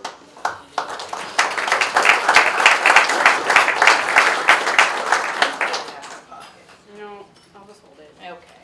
And then here's Leanna's glasses. Oh, because I knew I need those. Yeah. Here you go.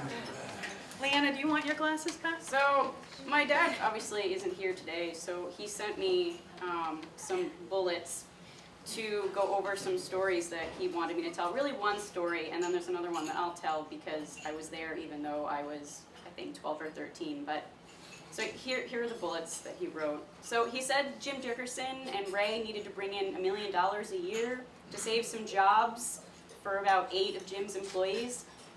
Apparently he told me Jim said that. I feel like that's you have to have some serious cojones to say that you're going to bring in $1 million to do that. But hey, that's okay. So I guess he said that, and that my dad and Carl Buscaglia were tasked with the job of doing that. Carl worked with Austin, and my dad worked on selling the design services to outside companies, and they got a contract with the NSA, National Security Agency, in case no one knew that, at Fort Meade, Maryland, and I guess Mike Wood and Rudy, you would remember that. And I guess they got another contract with Hughes Corporation for an SOI chip. And I guess the big thing is they got a huge contract with Teradyne in California to do a joint IBM Teradyne design of a custom by CMOS chip. My dad said that he needed the best analog designer that he could find from IBM, so he talked Paul into signing up. who else, obviously, who could he ask? I promised him a road trip, my dad says, if he and Seth would come out to California with me for a meeting at Teradyne. After the meeting, which I'm assuming went well, because I remember him coming home with lots of Teradyne stuff. He got Paul and Seth to spend the day with him riding roller coasters at Magic Mountain until they were so dizzy that they couldn't walk.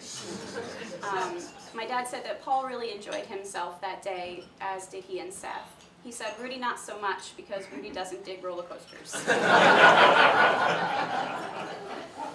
The other memory that I have, I guess I was probably 12 or 13, and I guess you guys were working in Germany, and there was some meeting, and we went to the Neuschwanstein Castle, and I remember running into Paul and Jim, which was kind of random because it was like 2 hours away from wherever they were. So that's one of my favorite memories too. This has been really, really hard, and I hope people say it gets easier, but I'm not there yet. But Paul meant a lot to me. You know, I loved him to death. I spent every Thursday with him for maybe 2 years or so at GJ's having drinks, and we played trivia. And it was one of my favorite days of the week, just to hang out with him and play trivia. And obviously, I almost never got the answers right. But Paul did. Yeah, that's kind of all I have. I don't know. That's all for me.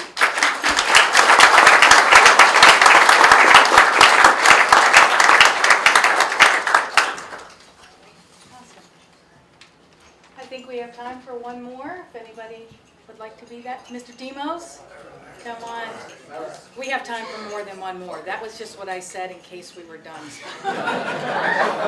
It can just keep going. Now, if I may, having 10 people stand up and talk to a crowd is worth the money right now. Yes, well, how much money? All right, good. Cause I've still only got about 2 minutes, but that's a lot for me. Everybody knows that. Here you go, buddy. Blabbermouth. Yeah.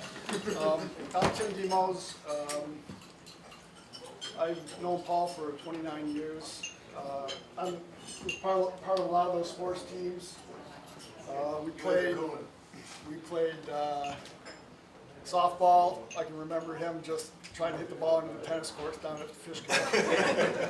I only lasted on the football team for 1 year.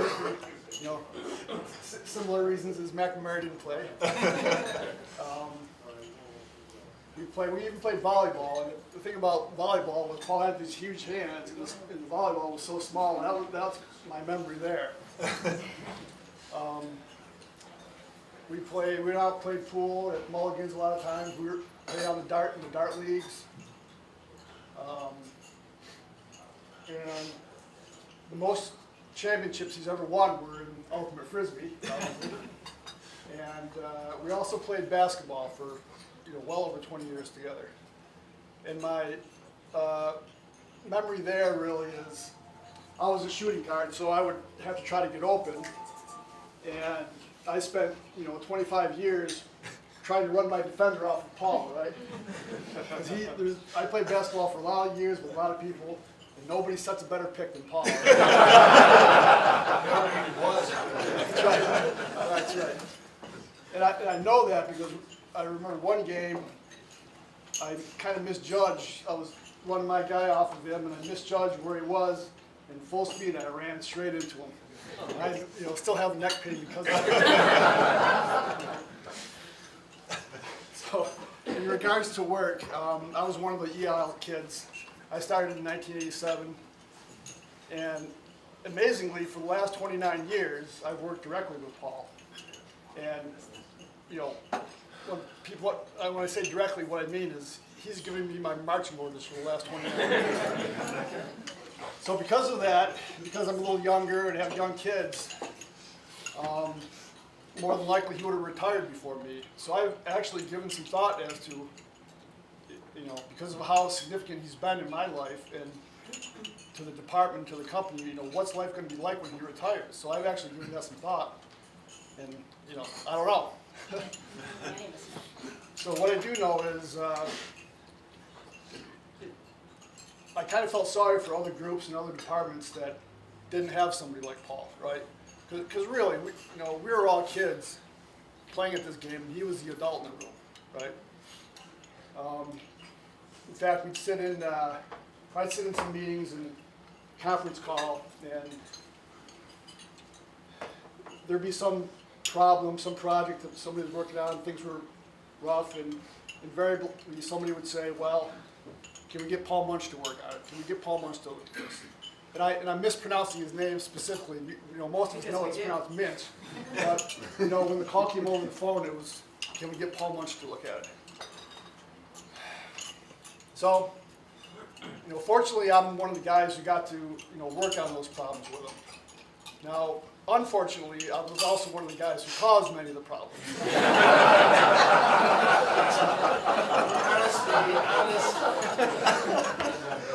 So, but thankfully, he had a way of, it's tough to put into words how good he was.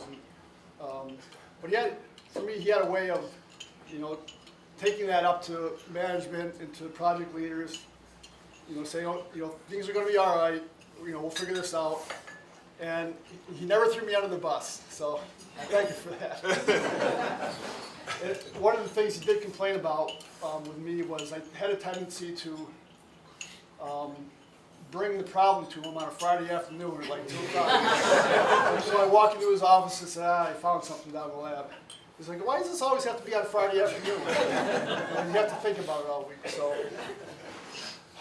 So some of you in here have some pretty big shoes to fill, and you're going to get some Friday afternoon visits to your office. So show me a little mercy, because the big man always did. Okay?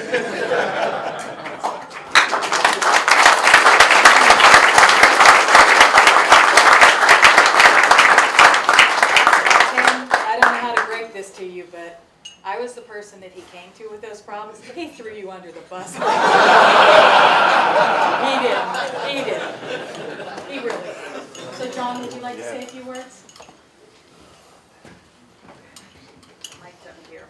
And while I'm miking John up,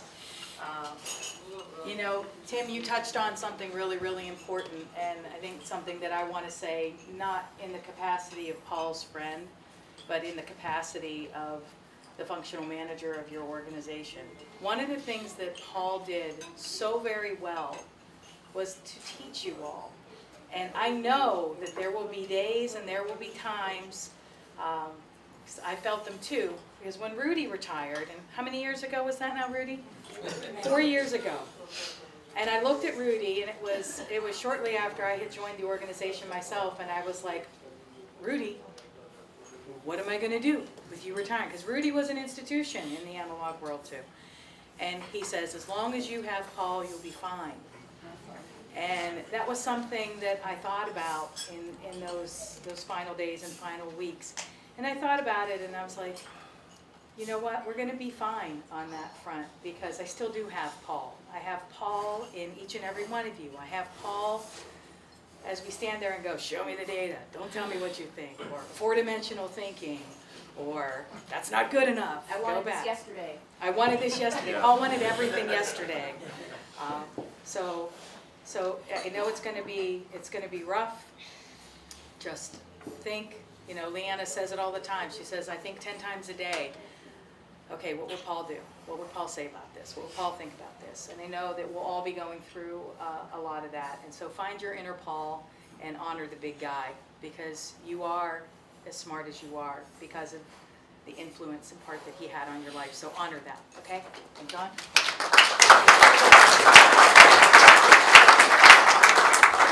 I'm John Pennings. I worked with Paul probably since the day he started in 1984. I remember when he came in.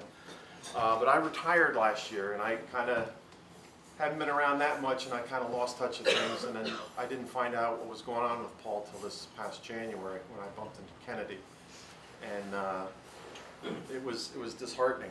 But I wanted to share a couple stories. This one happened in 1989. It was Mike and Leanna's wedding out in Cleveland, and Paul was out there, and my wife Rose and I and a bunch of us were out there, and the wedding was over Saturday night, and Rose and I were going to head out to Michigan. We have family out in Michigan yet. And we had been driving for a few hours out Interstate 80. We're out near Toledo, been driving for 2 or 3 hours. And suddenly, in the left lane, I saw this blue Ford Taurus, whatever it was, about 90 miles an hour.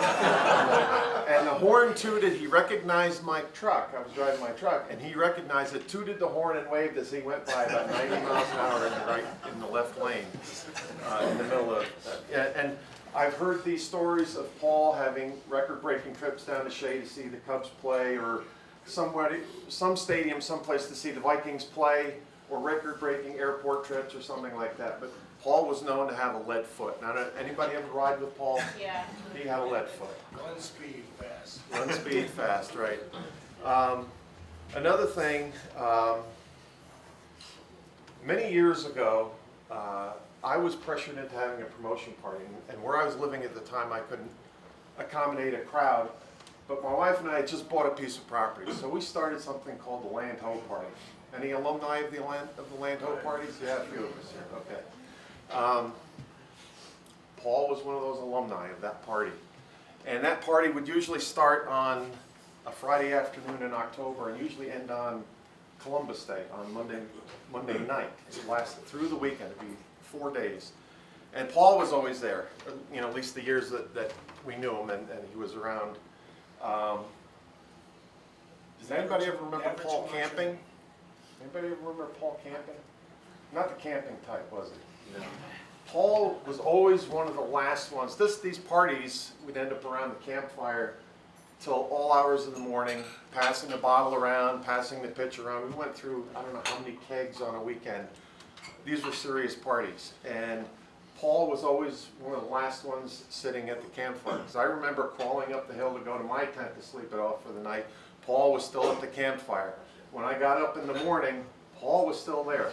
Now I don't remember if he ever went home. I never heard stories. I think he may have shuffled out of the woods, slept for a few hours and came back, but he was always back for breakfast. So I don't, anybody know? That's always been a mystery to me. I just can't imagine Paul camping. It may be possible that he was just up all night drinking. That may be possible, but anyways, but more recently, it was the day before the big storm. That was just 2 weeks ago today. Actually, it was Sunday. Leanna, I was talking with Leanna, and she told me Paul was going to Kaplan. And I think we talked on Monday, and the move went well. And she asked me, I'm just a few miles from Kaplan, and she asked me if I could possibly get there on Tuesday during the big storm. And I said, I'm going to try. And of course, it was a state of emergency. It was illegal to be on the roads. And I've got a big drive, a long driveway. I had about a 4-foot pile of snow at the end of my driveway. It wasn't until after 8 o'clock that I got out of my driveway, and I did not get there, and I felt bad. Because I knew Paul had visitors every day. Wednesday, I did get there. I did get to see Paul. And it was quiet there that day. The roads were just opened up. And they were vacuuming the hall, so the door was closed. And he was in there by himself. And I got to sit with him. I'm a spiritual man, and I got to pray with Paul. And a guy like Paul, who I never saw sick a day in my life, who always muscled through every little ache and pain that he had, to see him there like that was hard. I was there again on Saturday, and Paul really would have loved that because Bill was there, Bob and Julie were there, John Garlett was there, Jesse, Melissa, Anthony was there, Walt, you were there earlier, his family was there. There was about 15 of us there. The basketball game was on, and Paul would have just loved that setting.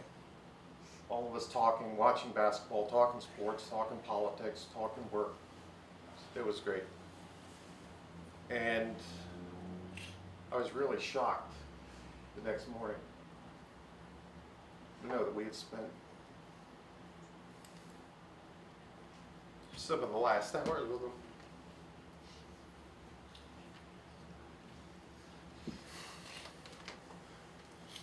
He's going to leave a big hole, a real big hole. Thanks.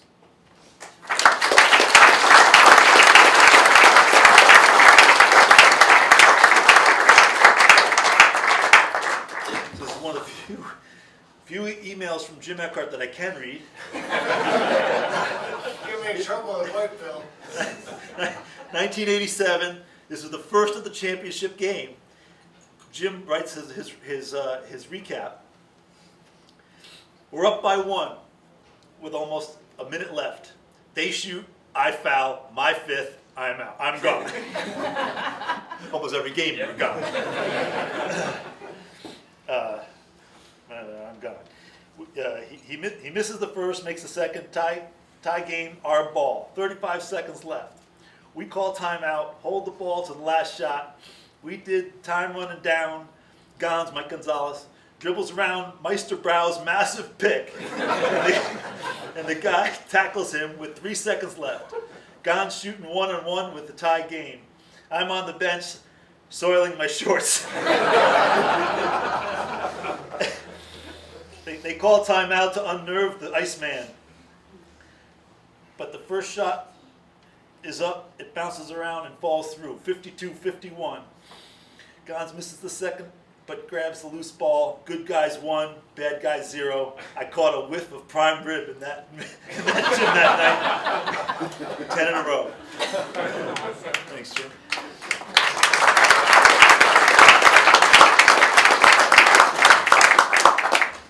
Okay, so there are just 2 more short things that I would like to say. For those of you who knew Paul at all, he was extremely humble about all of his accomplishments. So I did something earlier this week with my accomplice Lara that Paul would have hated.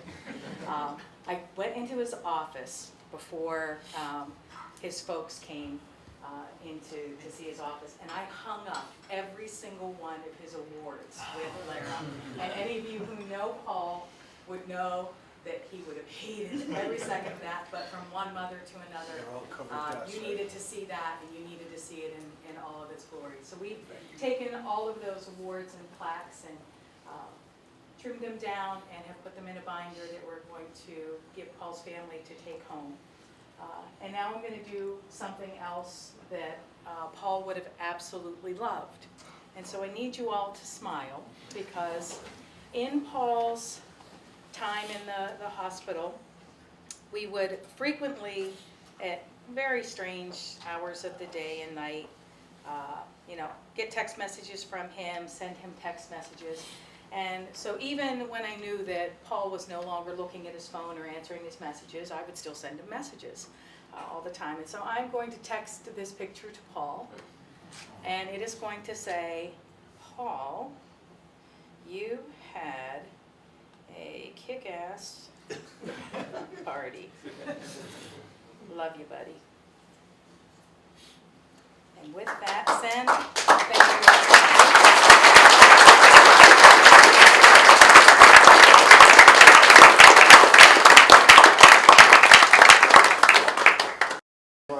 So he was in my wedding, but I didn't want to wear a tuxedo.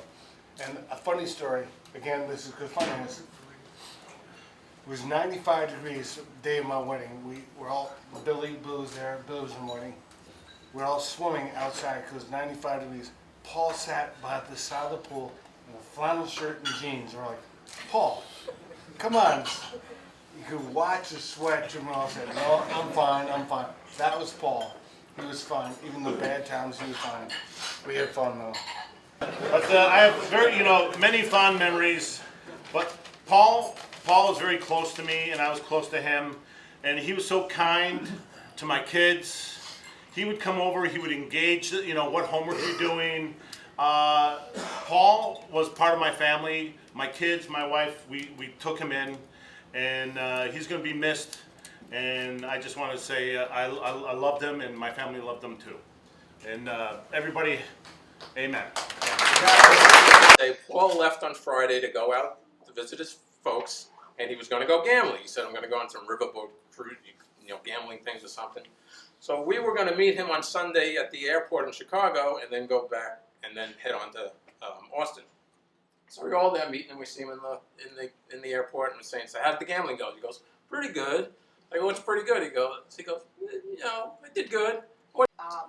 Building 630, along with Glenn Holmes, Glenn Froese, Jim Ryan, Gary, Dave Hoy, Rich, Steve, Jim Eckert. I was here, of course. Okay, I was trying to remember.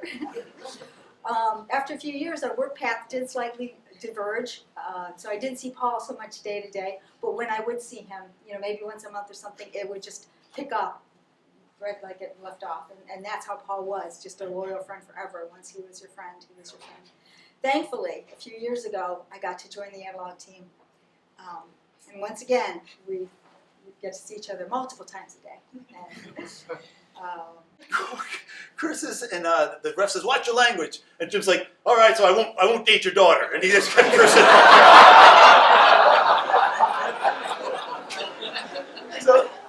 So we had, so can you imagine? We had Tim, me, Jim, Paul, Howard, Sean. It was a classic time. So then we move on to Watson Trophy football, that touch football. Now, don't touch football. No. Joe Ackerman, Mike Bill Bourne. So you've heard the names. It was rough. It was very rough. And so, and of course, Paul was the poor guy on the offensive line. He was in contact. He left a lot of games bloody. And in fact, Sean was our quarterback when we first joined the league. And then Sean went and he moved to Washington. Shit for hours and hours, and we didn't talk politics much because we didn't really agree too much, but we were talking politics. But it's funny because in this age that we live in now, where it's so polarized both ways, and the sides just completely can't even have a real conversation with each other. We did that night. We absolutely did. Like, there was no name calling. You're an idiot for thinking this way. You're an idiot. It was just a good adult conversation between two friends that just happened to not agree on this topic. And I really appreciate that about Paul. In full speed, I ran straight into him. I still have neck pain because of it. So, in regards to work, I was one of the EL kids. I started in 1987, and amazingly, for the last 29 years, I've worked directly with Paul. And when I say directly, what I mean is he's given me my marching orders for the last 29 years. So because of that, because I'm a little younger and have young kids, more than likely he would have retired before me. So I've actually given some thought as to, because of how significant he's been in my life and to the department, to the company, what's life going to be like when he retires? So I've actually given that some thought, and I don't know. So what I do know is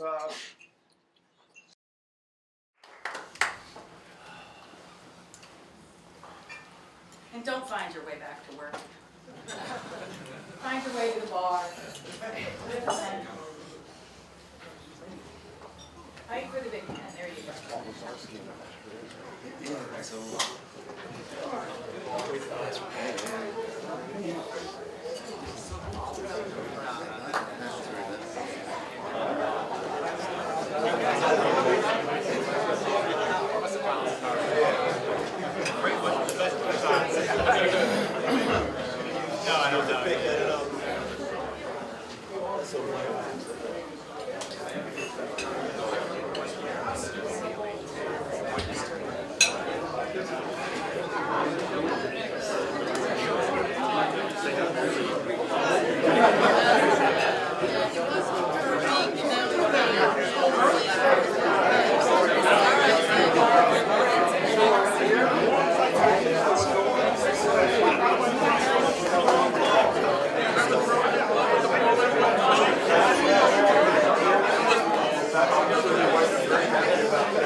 for one of the three benefits. Wait, leaders are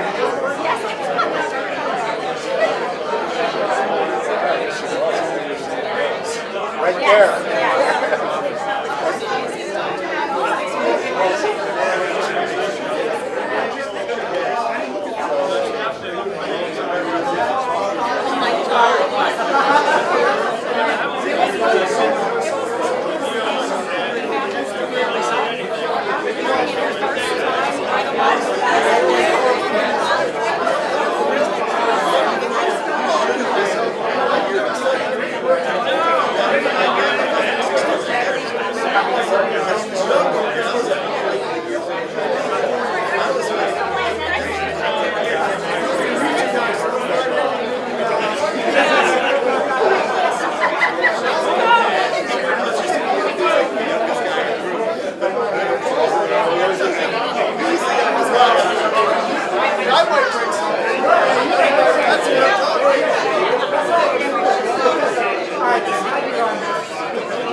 care of all of us a lot too.